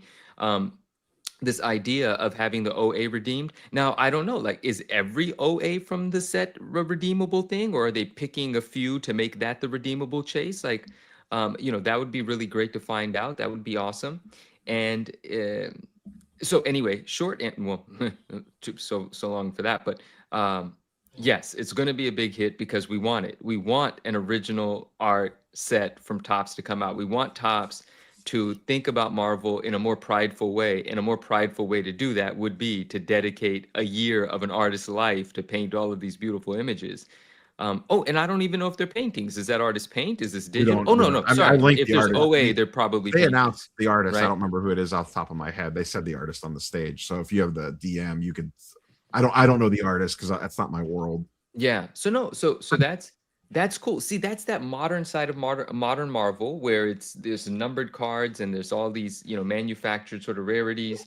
But everyone wants the original art for a card that they love. So that chase is going to fuel this. And actually, this is a bit of an aside, but with some of the Upper Deck products, one of the things that a lot of people didn't like, a lot of people felt left out was if you didn't know the artist, or if you didn't have some secret advanced knowledge, you didn't know who to contact, who to make arrangements with to get your hands on some of the original art. And there's a very small circle of people that knew how to navigate some of those relationships. So a Dan Dos Santos or whomever did whatever modern masterpiece is set, that art generally spoken for by like 5 to 10 people.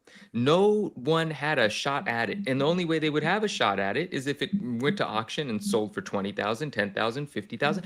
I actually sold one of the Dan Dos Santos 2000, was it 2024, 2022 masterpiece? Doesn't matter. Modern masterpiece set.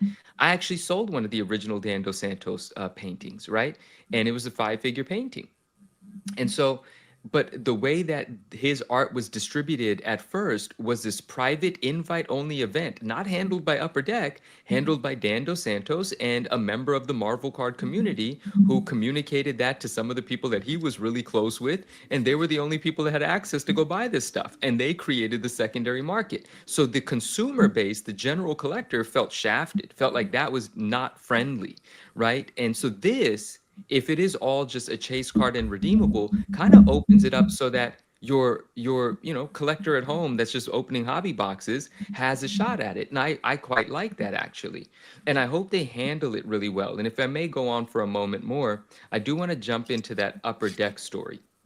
And that Upper Deck story is a fun one. And I don't know if the people that I'm about to talk to, anyway. Upper Deck did the Dan Dos Santos set, and they asked him specifically for a few pieces of art because he did have the right to sell all of his art. Artists don't get paid very well for that year of time they're dedicating to creating all of these paintings. And Dan Dos Santos does really great work, and they're large format paintings, so it takes a lot of time and effort. And so the way that they're going to reap the reward is by selling the original stuff, right? And Upper Deck wanted a few of them. In fact, they wanted, I think, 2 of them. And I think there was a negotiation, but they wanted one of the Spidey cards that was used on one of the inserts, and it's one of the most beautiful Spider-Man portraits ever. I think it's 2022 Marvel Masterpieces, Dan Dos Santos from the gallery insert set, the Spider-Man portrait. They asked for that, and they asked for a Thor card. And those 2 were the redemption chases, like the most sought after chase from that card set. And it was an expensive product. Sealed product was expensive. And I think the cards were tiered, where some of the characters were they weren't numbered, but they were known to be harder to hit. So those cards are really expensive. and the art associated with as well. Anyway, Upper Deck, I've always criticized them for like just pretending to care but not actually caring. But that's kind of like every company that sells to collectors, right? Like they're positioning themselves like a friend to the collecting community, but all they want is for you to pay for something. It's business. And so they had these 2 redemptions. And they said that no one knows what the redemptions are. That Dan Dos Santos sent them the paintings themselves, sealed, and they don't know which ones are in their storage or in their office. And I called BS on that from the very beginning. And then someone that I know, now we're friends, but at that time we were just acquainted, actually pulled the redemption, right? One of the redemptions. And it was supposed to be, some weird thing happened where it was supposed to be random. And then he got sent the Thor painting. Obviously, he was really hoping for the Spidey painting. And he got sent the Thor painting. And the way that it was sent, because this is still an expensive piece, was disgusting. So the painting itself had a white piece of paper on it so that, someone in the office shouldn't know what it was, but it wasn't folded shut, sealed shut. You just lift it and see the painting. You could totally decide what you're sending someone. And they put that into a regular flat mailer. And they put that in the mail. I mean, this thing's worth $15,000, $25,000, depending on what it was at the height. And they mailed Dan Dos Santos original art in that way. And Dan Dos Santos was even offended by it. There was a live stream that it was brought to his attention. He was like, what? That's how they sent you that? Like, I instructed them how to send this thing. And then it got even more interesting because then somebody pulled, the reason that they said that the Thor was pulled is because they have this thing called e-pack, where a lot of the packs were sold digitally. And if the Spider-Man painting was already pulled in the main product release, the physical product, that would not incentivize as many people if they knew that they couldn't hit the Spidey painting. So they were, encouraged. Oh, we did lose Swag. We just keep going. I'm sure he'll be back. Our stream still goes? Okay. Yeah, we're good. Swag, love you when you play this back. We'll see you in a bit.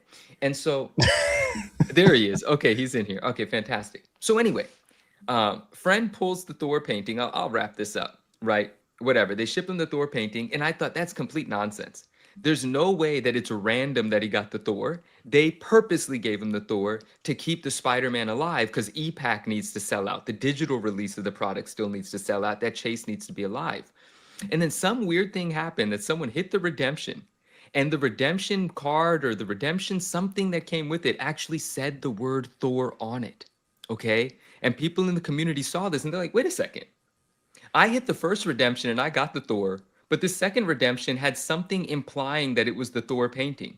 So they intentionally sent me the Thor, and he wrote an email or called Upper Deck, and guess what they did? They corrected it and they said, you're right. And a year later, actually sent him the Spidey painting, which was it also in an envelope with a also in a damn envelope, bro. Ridiculous. Oh, it actually was. They actually did send it. Was. Yeah. They actually did, and they actually said, you're right, we sent you the wrong one. Bullshit. If no one called you out on it, you wouldn't have corrected anything. But the guy did correctly pull the Spider-Man one, which is the grail from the set, and now he has it. And the Thor has gone on to whomever pulled that second redemption. My story, albeit I didn't tell it as well as I would have liked to, is to illustrate the fact that the companies lie through their teeth about what their controls are and what they're doing, and it's very obvious. So what it obviously feels like is literally generally what it is. And everyone got left with a bad taste in their mouth from that one, including the artist himself, because the company showed no respect for the work. That's it. That's all I got. That's pretty crazy. I mean, I feel like Topps hopefully will not do that with this one. And, I hope not. Run this thing a little bit better. And I will actually just quickly add, you guys were asking earlier who the artist for this thing is.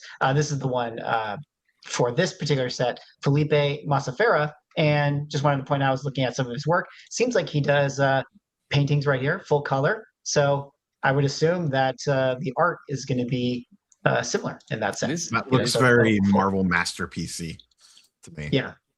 Full. This is going to be fun. This is going to be, I mean, I think the community is really going to, this stuff is going to sell. And it's just, it's going to be one of those things. And then everyone's going to complain about the prices and then whatnot. People are going to yell about all kinds of nonsense. It's not worth yelling about. It's the whole same thing, always.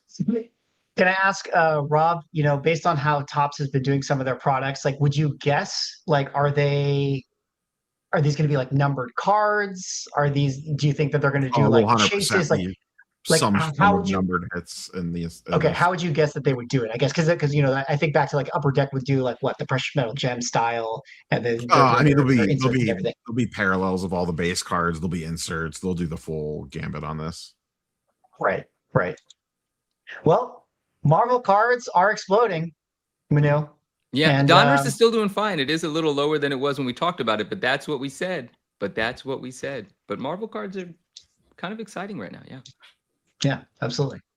Well, move on to our next story, which is not really a good transition on my end, but guys, eBay is switching it up. They're now here to be protecting sellers for once in their life. They're Lies. taking team seller here. They recently announced that they are changing their auction integration, where essentially, if you are somebody who bids on an item and cancels, if you're the winner, you cancel your win. Previously, you were able to do that. Now, supposedly, you're going to no longer be able to do that. Guys, eBay story. What do you think about this? I mean, all you guys are eBay users, so I don't know. You think this is going to be a big change?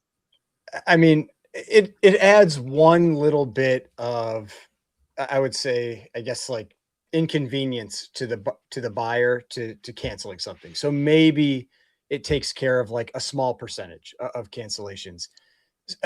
My issue is that if somebody wins something and they don't want it, they're still going to message you afterwards and say, hey, I actually don't want this thing. And there's no way you're going to ship that item out, because if you do, you're going to have to pay to have it shipped back to you, because they're going to lie and say it was not as described or whatever. Yeah. And you're going to get screwed either way. So like, to me, it's all lip service. Like I don't see how that really changes much, other than just like this one little bit of like, it's like somebody that maybe they were going to cancel on you and they're like, oh, now it's kind of a little more of a hassle. But I feel like most people, like if they're going to cancel, they're still going to message you and cancel. Ryan, would you say that some change is better than no change though? Like, I mean, obviously it's better. It's the same as like the change. Like one of the changes I think was a big plus that they made. And now there's still people have ways to get around it by putting in like credit cards that have really low limits or this kind of thing. But the basically auto charging people immediately when they win or when they accept an offer or those kinds of things, that to me was a great change, because there were so many times you'd have people win something and then like you'd have to either like message them for a while because you have to give them at least 3 days to pay and all this kind of garbage. And so your item stays off the site for that amount of time. And then eventually they never pay. And then you got to relist it and this stuff. So, I mean, I think those were positives. Like that was definitely a big positive. This one, like I said, I mean, it's better than nothing, but I feel like the impact is going to be pretty minimal. One thing that's different in cards versus comics is with cards, if it's over $250, it goes through eBay authenticity guarantee, and that would cause a lot of problems for someone trying to return saying it wasn't as described. In comics, you can still get away with that, but in cards with eBay AG, it makes it, you could still do it, but it's way harder and way more hoops to jump through. So to your point of not wanting to ship it because you're concerned, if it was something going through eBay AG, I would feel a little more confident. A lot more confident, bro. A lot more, because if you know your product's real, eBay is going to take the return. It's not going to come back to you. eBay, if your product passes AG, eBay's not going to come collect money from you. I've seen some circumstances where people have found workarounds for that, but they are few and far between. Really? Okay. That I am very, and the thing is, like you said here, it only applies to cards. But yeah, when I ship something that's going through AG, I am far more confident, right? Like if the buyer has some sort of change of heart, they're going to take that up with eBay, and eBay can decide what to do, because my obligation is to get it past authentication. And that's where my obligation ends. I get paid once it's authenticated, not once it gets to wherever it's got to go after that. So I operate with more confidence there, but I am curious about some of the scenarios that you might be aware of where the buyer who has done everything right has ended up having to refund money. I would be curious to know what some of those pitfalls might be. I'm not familiar with them. I've always been surprised that they haven't figured out a way to roll this out for comics to some degree over a certain price point. They're thinking about it. They're gonna do it at some point, I think. Yeah. It's definitely gonna come into more categories because it's not only in cards, it's No, in it's not. It's luxury in goods as watches, well. it's in Yeah. handbags, it's in shoes. Yeah, they'll figure it out. For sure. Yeah, I wonder if it's. You always wonder if like part of it is depending on the It is the size of small, items. exactly. Yeah, the size of items because shipping becomes more expensive, and like when somebody, at least like the few cards that I've sold, like the only shipping that I paid was the shipping to the shipping to the eBay authenticator. Mhm. And so like they're like, okay, we're gonna pass it on to the buyer now, and they either they eat that cost or whatever. And so with comics, like that could be another 15-20 bucks per item. And so whereas cards, it could be like $4 or $3. So maybe they don't want to eat that, that cost. Yeah, I think it would have to be on like expensive where they're making enough money on the eBay fee that they don't care.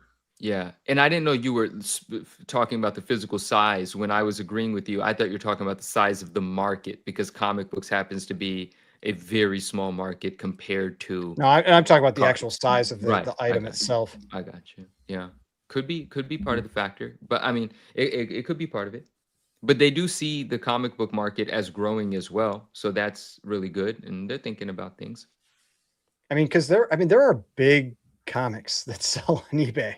I mean, like, for sure. like every like monthly, like at least like when I used to do those price comparisons between like CGC, CBCS, and PSA, like CGC comics would consistently sell books that were 10, 20, 30, 40 grand on eBay, and that's just going out into the ether, So.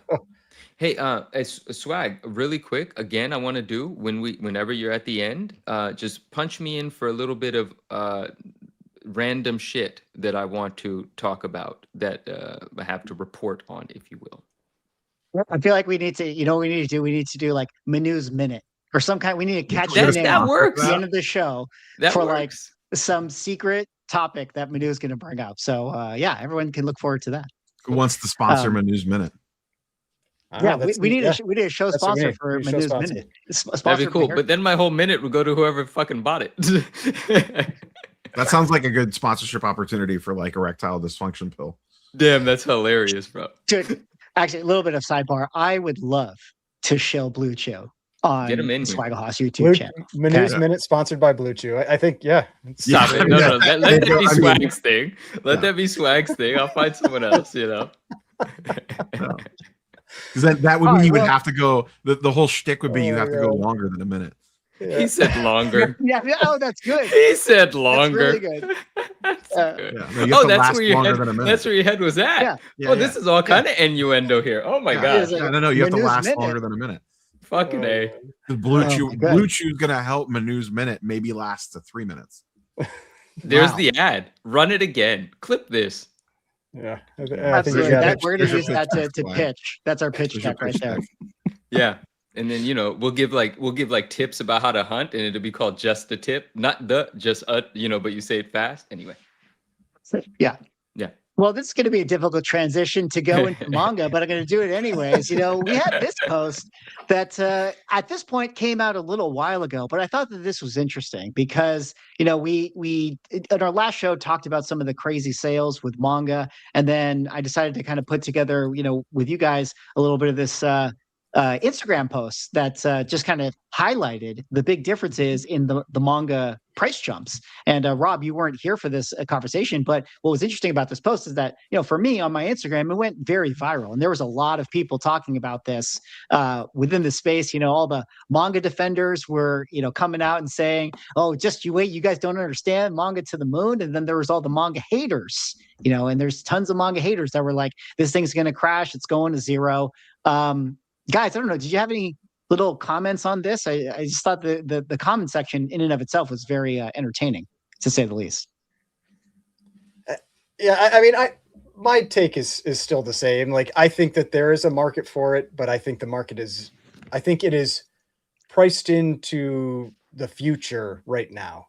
And, it's probably going to come, like maybe it gets there in 10 years or something, but like I think my line in my video when I talked about this was, there are people that are going to make a lot of money from this, manga boom, but if you're buying right now, it's not you. Like that's kind of how I feel about it. Yeah. I don't know. Rob, you got any thoughts on manga? You want to go all in on that? Buy original One Piece instead of those One Piece trading cards that are going to zero? I mean, One Piece is legit super popular, but I feel like buying at the peak of the FOMO is not the appropriate time to be pulling the trigger on this stuff. But maybe we're just in the first inning. You never know. Fair enough. You know, it is going to $1 million, and I'm going to benefit from it because I shill it all the time. Our arcade flyers, guys. Let's go. I don't know if you guys. Oh yeah, I've saw heard. my- I've gotten DMs about how dare you? How dare I? Here's the thing. Little hot tip to everyone in the chat. Okay, if you're into something, never say anything because everyone will hate on you for it. That's what I've learned. Get Quintana to sign it. $1 start that thing. Yeah. Anyways, well, I thought that this was pretty cool. I mean, I'm trying to make it a real topic, but guys, I mean, the Street Fighter trailer came out. That was a big story. The Mario movie that had a massive box office, even though the reviews weren't as good for it. Recently, it was announced that, the Mario universe might be coming. They might be the next MCU, to be coming out here. But on top of that, we had Joe Russo, famously the director of the Avengers films. He made a statement about Avengers Endgame. The re-release is going to include footage that ties into the narrative of Avengers Doomsday. It's an opportunity to create a bridge from Endgame to Doomsday. Guys, movies are back, man. Doomsday's coming out. Super Mario's doing well. That's my movie segment. I mean, do we know, is that going to be on just like Disney Plus? I want to know, like, do I have to buy something to watch this re-release? And it's going to be like a 30-second clip with like Doom in it, or am I going to? I'm hoping I can just like use my existing Disney Plus subscription to watch this. It gets worse, Ryan. You're going to have to go to the theaters to watch Endgame again. Oh God! Can we go back to? That's even more expensive. That's like $70 around here. Yeah, yes. Oh, all right. Well, I'm roping in all these topics. Manu, you want to talk about Blip? Yeah. I want to talk more about this too. I want to talk more about this. I want to say the things here that I said to you in private. And Rob says, stop trying to take down prices of my Blip number ones. Look, I like Blip, right? But I do think, too. yeah, but I think Swag is on to something because like I feel like that video. Listen, it's not that people don't know about that flyer. It's just that it's not widespread knowledge. It's not that people don't know about this and that. Like the high grade copies of those magazines that Swag showed are extremely expensive or listed for high prices because people do appreciate what the value proposition or the significance there is. But that's only because he already bought them all. Yeah. And now everybody is increasing the price. Right. I bought all one of them. But exactly, right. But like Blip, everyone talks about Blip. Blip is cool. I don't think Blip goes to zero. Blip is cool, and Blip in a newsstand is difficult and high grade. I believe there's a CPV that's probably extremely. Is there? There might be. That's probably extreme. There's fun to be had there. Nintendo Power number one. Not only is that in respect to Mario being on the cover as well, but it's the first Nintendo Power. It's its own nostalgia vehicle. So there's always going to be value there. That yellow comic book with Mario on it that's called Nintendo something. I forgot what it's called.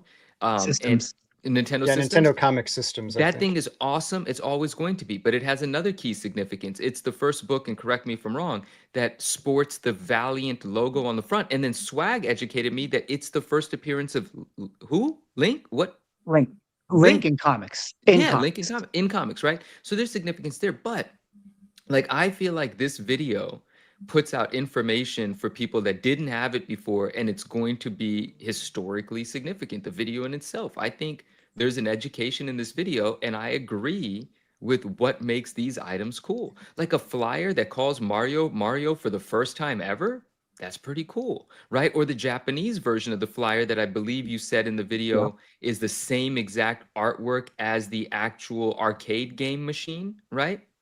It is, yeah. It all started there. That's very freaking cool. So I'm with you on this, bro. Like, I think you're onto something here. I like this kind of thing. I think they're kind of cool. They're kind of fun. I just was sharing it, but Yeah, here why I am can't both kinda, go up? Exactly, Rob. They can. well, Exactly. but what's cool about them too is like I think that the big difference is that you can grade them. Yeah. I kind of feel like, again, we live in this world where like nobody reads comics anyways and nobody opens them and people just buy Absolute Batman 19s for Dan Quintana covers anyways. So it stands to reason, in my opinion, that once it's in a slab, if you're just looking at an image, like what's the difference? If it's like, hey, this is my first Ken and Ryu, but it's just Yeah. in a thing. But No, I don't know. it's cool. And I heard you say that there's some things that you haven't talked about yet, so I'm waiting for that video to come out, right? Like I like my secrets. Secrets are fun. It's part of this whole thing, It's cool. It's fun. It makes it fun. I'm But there's no looking fun forward. in I'm looking forward to the Street Fighter movie. I wasn't at first, but now I'm getting more interested in how I think it's going to be like bad good. That's what I'm expecting for the Street Fighter movie. It's like it's going to be bad good. But we'll see. We'll see how it turns out. Yeah, we'll definitely see. That I hope should be it's fun. Avengers Doomsday is good, because Yeah, I would certainly like that movie to be good. Marvel needs it to be good. They really do. Like, but I've said this before. Like, when you have the directors that have proven themselves in the past, I trust that they will do a good job. Like all the Guardians of the Galaxy movies are solid. Everything the Russo brothers have done, solid. There's certain people I trust. That they'll give us something that we're going to enjoy. I'm a big truster of the filmmakers themselves. Like if they've proven that they can do Marvel movies right, I assume that they have the resources to do this right. I'm going to be hopeful. Rob just asked a cool question. He said, anyone know if there's a PSA 10 of G.I. Joe 1 or 21 yet? I don't believe there is, but could you imagine the silent issue in a PSA 10? That'd be crazy. I don't know, though. I haven't seen it. Crazy. Yeah. Yeah. That'd be nice. Well, let me give a quick actual shout out here to friend of the channel, Circumstances, for the 5 gifted subs. Really appreciate that. Work? I don't know. I don't even know if my gifted subs are turned on. That's the thing. I watched some Pokemon channels and they're like, "Oh, thanks for the gifted memberships," and I'm like, I have no idea how those work. Yeah, we have a membership program. Well, I know you have a membership program, but maybe I got to go grab one of those. Swaggle House has a membership program, guys. By the way, link in the description if you want to check it out. But yeah, I think it's like you donate. Does Circumstances donate 5 members, and then I think the idea is that 5 people randomly in the chat are selected, and they become a member. Well, no, it's just random. So like they become a member all of a sudden. So but either way, I really appreciate it. It's kind of cool. Yeah. So shout out to Marcus. And go check out his YouTube channel. He was just at Planet Comic-Con in Kansas, and he interviewed Drew from Como Comic Books, friend of the channel, Como. So go check out his video about that. Cool. Well, speaking of Doomsday, Marvel trading card art, original art, we did have one very notable original art set that actually went up for sale. If I can get the banner to not move. We had the Death of Superman full issue, including the cover and the logo. This original art selling on Comic Connect results, as you can see from the flyer, $10.2 million for all of these things that sold collectively. The notable pieces, of course, are the Death of Superman cover, which I'm sure you guys have tons of memorabilia for. Everybody had this book. Everybody collected it. $1.874 million. Then there are a couple of the big splash pages. There was this triptych that has Lois Lane crying after the death of Superman. If you guys remember this page, this one sold for $828,000. There was this page right here where she's cradling Superman. This one sold for $797,000. And then, kind of most notably, we had the Death of Superman logo, which was the one that was on the printed black bag that sold for $552,000. Thought it would be interesting to kind of talk about some of these sales. Guys, do you have any reactions to these ones? Did it go for higher than you thought, lower than you thought? What do you think about this? I mean, I just think it's interesting that one of the most worthless Superman books of all time, the art actually sells for over $10 million. Isn't that the irony, though? Because it's like so many people know it. Yeah, exactly. Yeah, I think we expected it to go for a lot because like you have so many people that know it like that there's a lot Yeah. of demand for that one of one type stuff. But it's still, I think that dichotomy is interesting. If I'm not mistaken, isn't this because I was there, but I was doing my Spider-Man thing. I don't remember what was happening when this was actually happening. But if I'm not mistaken, this is during like the 90s boom, and this was a big push by DC to really milk everyone out there buying up things. And this was everyone's investment book, right? Like Spidey one was the thing, Spawn one was the thing. This was the Superman one, right? And obviously there's millions and millions of these things in circulation. So the only actual way to have the rare version or the investable thing is to have the original art. And that certainly panned out for the same reasons what you guys are saying is this is so notable. And that's what makes it, this is an interesting thing going back to like Marvel card art. Do I want to tie this in right now? Maybe just briefly. No, actually the hell with it. I want to stay on this for a second. I have a question about something, and maybe a question for our friends in the chat or whomever's watching this. I didn't follow this auction.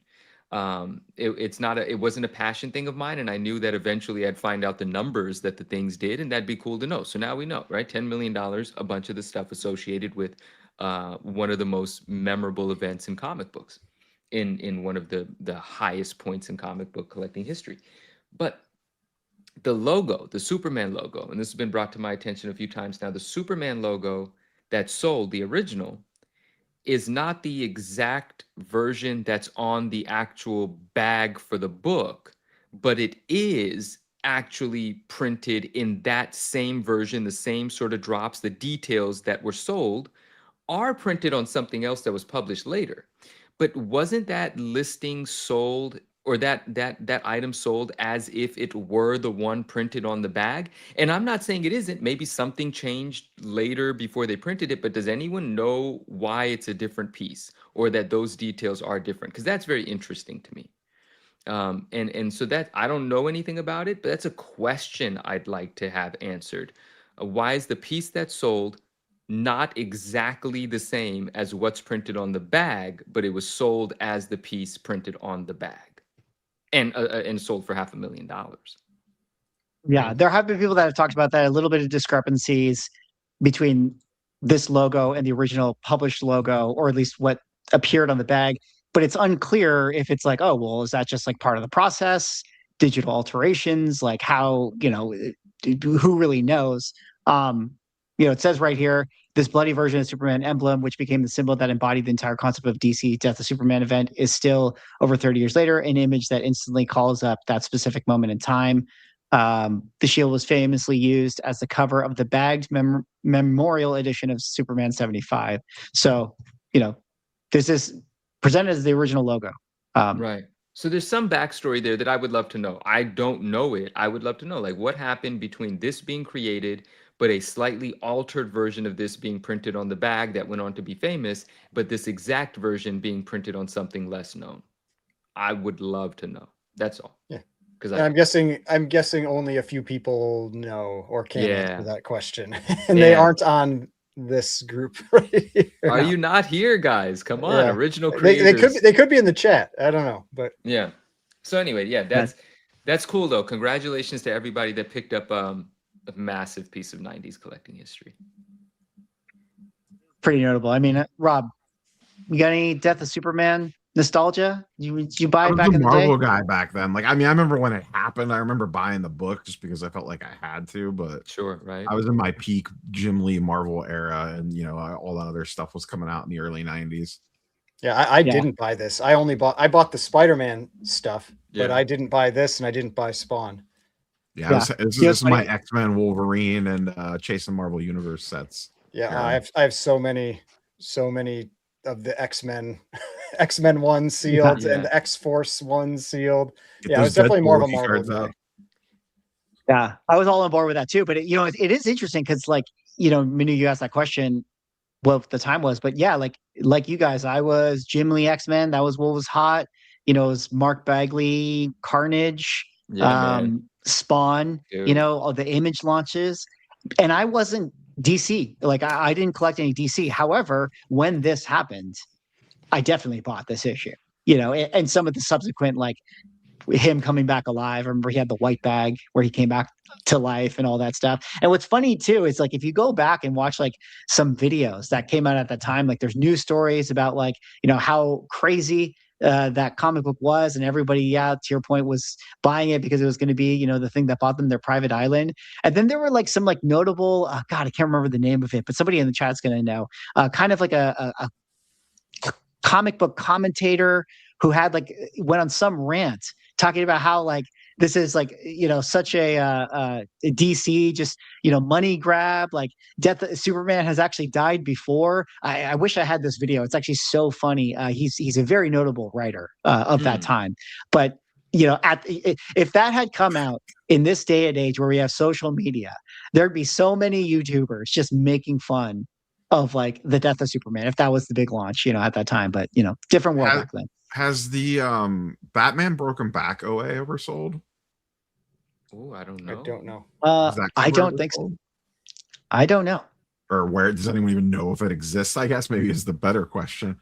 Because I feel like that's like the other DC cover that I think of like that would rival this in terms of no. I mean, this one obviously sold more, but like if you're talking about like that era, like I wonder what that would go for, the Broken Back OA cover.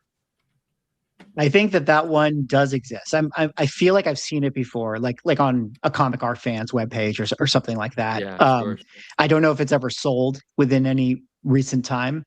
All those Jim Lee covers exist. I think that those would be the most expensive. I think those would be the most expensive things ever. Yeah. Yeah, I don't see the like, at least on Heritage, that hasn't sold. And that's usually where like if it's maybe sold at some point in the past, but yeah, I don't see it there.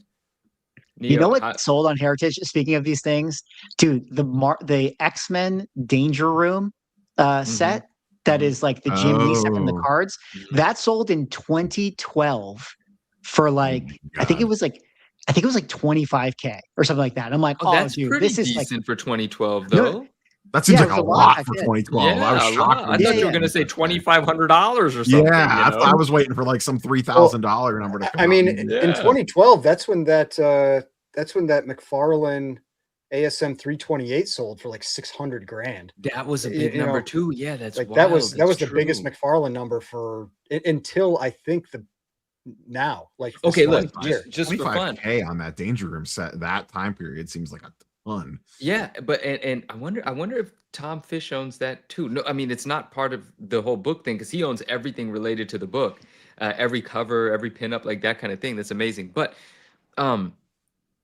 holy cow, I lost it. I don't remember now. Yeah, Jim Lee book. Oh no, so back in 2011, 2012, this is like a thing that's really, I'm passionate. I mean, a lot of people are. The Wizard 1 cover sold too for like $30-something thousand. Now, I'm not saying that's a $10 million thing now, but bro, 30 grand for the Wizard. It might be $1 million cover. I think it might be, man. It's such a cool McFarlane piece, and wow. Someone's got that and someone paid like $30K for it. I just think that's awesome. Yeah. Anyway, that's it. Yeah. Well, we got to give a shout out to Hurton here with the $5. Thoughts on Shock number 24, Tales of Mystery and Suspense. Give me a second here. I got to actually pull those up. I didn't realize that you were going to have that. I want to give the panel an actual chance to weigh in on that one. But as I do that, maybe what the panel can weigh in on instead is how Absolute Batman, you know, starting to table off here, Ryan, you know, kind of finding some resistance at the $250 price point. Dork number 1, on the other hand, 30-day moving to 230. So pretty close, but maybe some pulling apart here. Yeah, I like I said, I'm feeling more and more confident with my chances here. Now I know Manu has something planned. I feel like he's going to try to like spend $1,000 on a Dork 1, on December 31st or something like that. Man, that'd be fun though. No, I'm feeling pretty good about this right now. But I mean, I don't know if I trust that 250 is where it levels off. I think it could still go down more as long as the census keeps growing. But yeah, no, for now, it seems like it's been holding around the 250 line pretty well, even though the census is still going up. So we'll see. Micah, been, that's not crazy. Oh, sorry. No, go ahead. Oh, well, Huraton said he meant Spook 24, not Shock 24. He said, whoops. Oh, shout out to Spook 24. Oh, okay. And thank you for another super chat. And then I was just interrupting because Micah, hello Micah, says Spider-Man with the wizard hat for 1 million. Nah, that's crazy. I don't know if that's crazy, bro. Like that's a really remarkable McFarlane thing. 1 million might be a little high. If I was worth 75 million, I don't know if I would. But yeah, we'll see what happens with it if it ever comes to market. I'll definitely be bidding on it, and I'll definitely get outbid unless something really dramatic changes in my life between then and now. Well, let's kind of give Hurton an answer here. He meant Spook 24. It's funny because I was trying to look it up and I was like, wait, I'm not finding this book. But then I finally found it when you corrected. Spook, Tales of Suspense and Mystery 24. I've never seen this book before. I'm looking to Ryan to weigh in on this one. I mean, I'm not a huge like Mummy fan. So I know Como Comics, he likes the Mummy cover, so he'd probably be a little more into it. But for me, not the book that I'm hunting after. It is L.B. Cole, which is pretty cool. But yeah, not the book for me. All right. What do you guys think aesthetically? You got thoughts on this one, Rob? You like a Mummy PCH book? Not really my thing. It's a cool looking book, but my only thought was like, I feel like you're gambling over there by just like leaving the random Google images up. Like you never know what you like on your screen with a Google image. True. All right, we gotta navigate away right there. Navigate away right there. Wait, Tales of Suspense?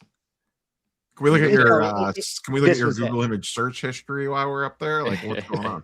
Let's not do that. Let's not do that. Although, wait, did you hear it? Like I forget who it was. There's like some tech influencer said like, with the Claude leak, like we have like 1 year left until like everything in the cloud is like public. Yeah, I believe Did you guys hear about this? No. Delete your browsing history. Okay, it's all going public with AI soon. Manu, we have now that point of the show where we have to do Manu's Minute. Oh, okay. Well, I if I knew it was going to be a titled segment, I would have brought something cooler to the table. One just has to do with something that I think is cool, and one is clearing up something from the last episode where we were talking about, and I wasn't familiar with it. It was just conversation that was happening. There was speculation or consideration for the thought that since CBCS is, closed for business, and PSA is obviously grading comic books, that they may combine that census or those populations, because people were saying that that's what they did in video games, right? WATA is now a PSA. PSA grades video games after having bought WATA, and the WATA brand is gone, but that population report shows up when you search in PSA's population report for games. But I did ask, and I was told that no, those censuses will not be combined. Sensei? I don't know. But they will not be combined. Why? I don't know. Seems... I would. Why would they combine? Seems like a mistake. I don't even know why that would be like a question. Why you would think they would be combined? Like it's apples and oranges compared to the WATA situation. Okay, yeah, apples and oranges to the WATA situation. But to me, one of the points, why wouldn't you? PSA didn't grade the books. But and that's how I look at it too. But PSA owns CBCS. We bought you guys. Like we own you. But that's part of Beckett, not part of PSA. What they don't want to own, I'm speaking for myself based on the conversation I had, but I'm speaking for myself and assuming something. What they don't want to own is CBCS's grading. They're not promising you that a CBCS 9.8 is a PSA 9.8. If you submit a CBCS book, it's getting regraded. If it's a 9.4, it's a 9.4. If it's a 10, it's a 10. If it's a 9.6, it's a 9.6. If you put them in the same census, it is kind of taking the onus for what the job previously done was. That's what they're avoiding with that one. Part of it. They are not guaranteeing anything that's graded by CBCS. It all gets regraded by PSA if it comes through the door. And I think the that census, might be a thing. But the census doesn't have to imply it doesn't have to standing by the grade. But it's not. It's not a PSA graded book. I don't understand why it would be combined with a PSA census. They are two separate companies. I don't know. I would have combined it because to me, I think it gives it gives more value to the PSA brand for comics if you have a lot of the, because like right now, like people just, I mean, outside of a couple books, like people are not sending high dollar books to PSA. Nonsense. Like, and so being able to put higher dollar books into their census, I think would mean a lot. It's not their census. I mean, They didn't grade those books under their standards. They own it though. You know, but it's two different grading teams. It's two different grading standards. It's not the same thing at all. Beckett and PSA are two separate companies. They are not the same company. Rob, the Cleveland Browns have won a Super Bowl. It was just done by the Baltimore Ravens. The Browns did well. They won a NFL title. They still won Super Bowl. The Cleveland Browns.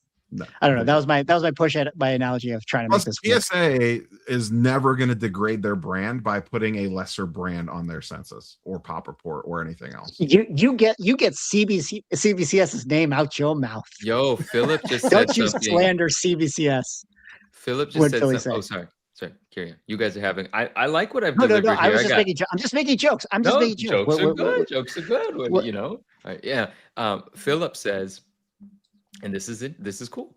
He says, will PSA create a 9.9 column to incorporate the CBCS grades? Just an interesting thing, right? Because in this conversation, we forgot that there is not even a 9.9 column in PSA, right? To 10. Obviously, they just go to 10. They just go to 10. So that's an upgrade. That's a funny thought. I imagine that's not going to happen. Well, especially now that we are, or that I was told that they are staying separate. So no, there won't be a 9.9 column. I'd imagine. Why would? All there right. be? Well, all right. Next, biggest loser of 2026 PSA for not combining the census. That's my new take right there. Wow. Okay. They would be losers if they combine the census. Oh, man, I love attacking CBCS. Yeah, all four of their fans are. I mean, they didn't do it with Messenger. I'm like fine here. They didn't do it with Beckett when they bought Beckett. Plus, they're under regulatory scrutiny right now. The last thing they want to do, they want to keep those companies as separate as humanly possible. Yeah, I suppose so. Really quick, someone corrected me in the chat. Harlan Ellison. He's got a great Death of Superman rant. You ever gonna want to dig up a clip? You ever go down a YouTube rabbit hole? Worth like a good 5-minute watch. And wanted to just kind of end the show. I'm not done. So I love you. Oh my God, I'm so sorry. I'm so sorry. It's okay. I didn't know that you were taking Blue Chew over here and it took longer than a minute. Yo, this has been a fun night. Shout out to our sponsor. No, the other thing was just fun because we spent a good amount of time here on the show collectively talking about the Malibu Sun. And I want to say something about that because the other day I was selling a couple sets of 1966 Donruss. This is a beautiful condition 34, by the way, which a raw just sold for $3,000 about this condition raw. That's crazy. In any case, I was selling a couple sets and Steve Aoki reached out to me and he goes, I have an interest in a set. And he had a bunch of questions. By the time his questions were answered, shout out Steve, thank you for reaching out. I really appreciate that. And by the time the questions were answered, someone else had already bought it, and it is what it is. But he told me when he was inquiring about the set, he goes, also, I bought the Malibu Sun. So I thought that's a fun update there. It ties in heritage as well because the book was sold on heritage. But Steve Aoki bought the Malibu Sun PSA 10, Malibu Sun 13 PSA 10, and that's kind of cool. So, wanted to put that out there. And then one other thing. So anyway, that kind of puts a bow on that. We know where the book went because I did not know where the book went, and I wanted to. Shout out to Steve Aoki, friend of the channel. Should come on the show at some point. I actually sold him the Jim Lee X-Men PSA 10 Wolverine hologram. Oh, all right. Oh, wait, there that's you go. A pricey card. Yeah. Nice. Pack pulled and graded that thing. And you got a 10. What? That's pretty good. Dude, that's really phenomenal. I feel like I must have seen that. That must have been like 2 years ago, right? If that was a long time ago, yeah. Okay. The funny part was to take it a step further. It was the box of X-Men that I opened on a live stream that I was originally supposed to open the box of 90 MU that I had Dungeons and Dragons cards in it. I still wanted to open something, so I reached behind me and grabbed a box of X-Men Jim Lee and opened that, and that's what it came out of. Dude, congrats Well, again. you turned lemons into lemonade with that one. That's for sure. Yeah. And for anyone, I mean, everyone here must know, but like what you were referencing there, and I talked over you and I apologize, was the 90 MU box that you had bought that you planned to open. You're making the video, you realized it was a fake box. In the pandemic, someone had stuffed it with other cards and resealed it. Yes. That's crazy, bro. Yeah. We- That was no, during we the had- pandemic that I opened it. Yeah. With all this craziness in the collectible world, we haven't had a fake box incident. We need in a a while. Logan Paul. We've been Yeah, we duped. need something like Yeah. that. Yeah. And one more thing, and then you guys can go enjoy your night. Wow, but I those think pills are working overtime. I think this is Jesus. notable though. I don't think For like we've Shout talked out to 15 Blue Chew. minutes. Listen, guys, look, you just keep going and going. I think that this would be a short, but this is notable. I think this is cool. So shout out Bryce Comics. He's made content about it, made videos about it. People are aware, but he had a fantastic accomplishment. ASM 129 in 9.8 white pages, Mark Jewelers copy. And it's our friend Palm Beach Presser, Ron, that pressed that book. So shout out both of them because, you know, I love rare Spidey Mark Jewelers. That's top of the heap when it comes to a lot of books. And he did go on to find out that it wasn't the only 9.8, but he also illustrated that the other Mark Jewelers 9.8 of 129 had reasons to not be preferred over this one should someone have the choice. And then he went on to price it rather reasonably, and I do believe it is sold. I haven't followed up. I imagine it's sold. they talked about it on an episode of Comic Tom. Sold Okay. it for 45 grand. 45K he priced it, and it is not a surprise to me that it's gone at that price. So congratulations on the accomplishment, Palm Beach Presser and Bry. That's one hell of a book, and congrats to who picked it up. That's all. That's all I got for the night. Well, very good. Well, we appreciate Manu's Minute going longer than a minute. Shout out to Blue Chew, our sponsor, future sponsor. All right. Well, I thought we would end the show with me taking a victory lap about League of Legends Riftbound cards, guys. We're going to the moon. A Misfortune Champion Prize 1 of 1 just sold for $100,000. Guys, are we not Riftbound shills? Are we not Riftbound believers now? Is this trading card game not going to be the greatest trading card game ever? I think I mean, I got one box. Didn't back. you learn you are not allowed to talk about things that you like because now people are going to call you a shill? You're and- right. You're right. You're right. I won't talk about it anymore. I got just one thought that box was of interesting. sitting behind me. Yeah. Well, you can thank me. Like every time you take my advice on buying something, you lose money. So They do. it's true. Avengers All right, 8, guys. Rip to Kang, Rip who is now Kang. going to be Rip Kang. Rip Kang. Oh my god. All right, guys. Well, thanks again for hanging out you, tonight friend. in the chat. If you guys have not yet subbed up the Ungraded Truth YouTube channel, link is in the description. Also, head on over to Spotify, give us a 5-star review, and also follow us. Like we're getting so many views over here, and then Spotify was like, "Yo, like your follower account is whack. Like you guys need to have more followers based on how many people listen to the show." So I really appreciate that. Also, shout out to Heritage Auctions, actual sponsor of the show tonight. Link in the description. Definitely check them out. And with that, guys, I don't know. MSRP is dead.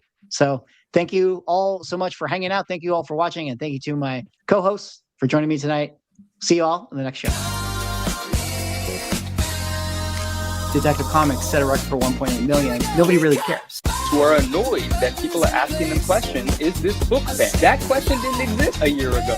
Somebody's submitting like 25 vintage books and getting 15 9.9s. We always think, how could it ever get crazier? And then it always does.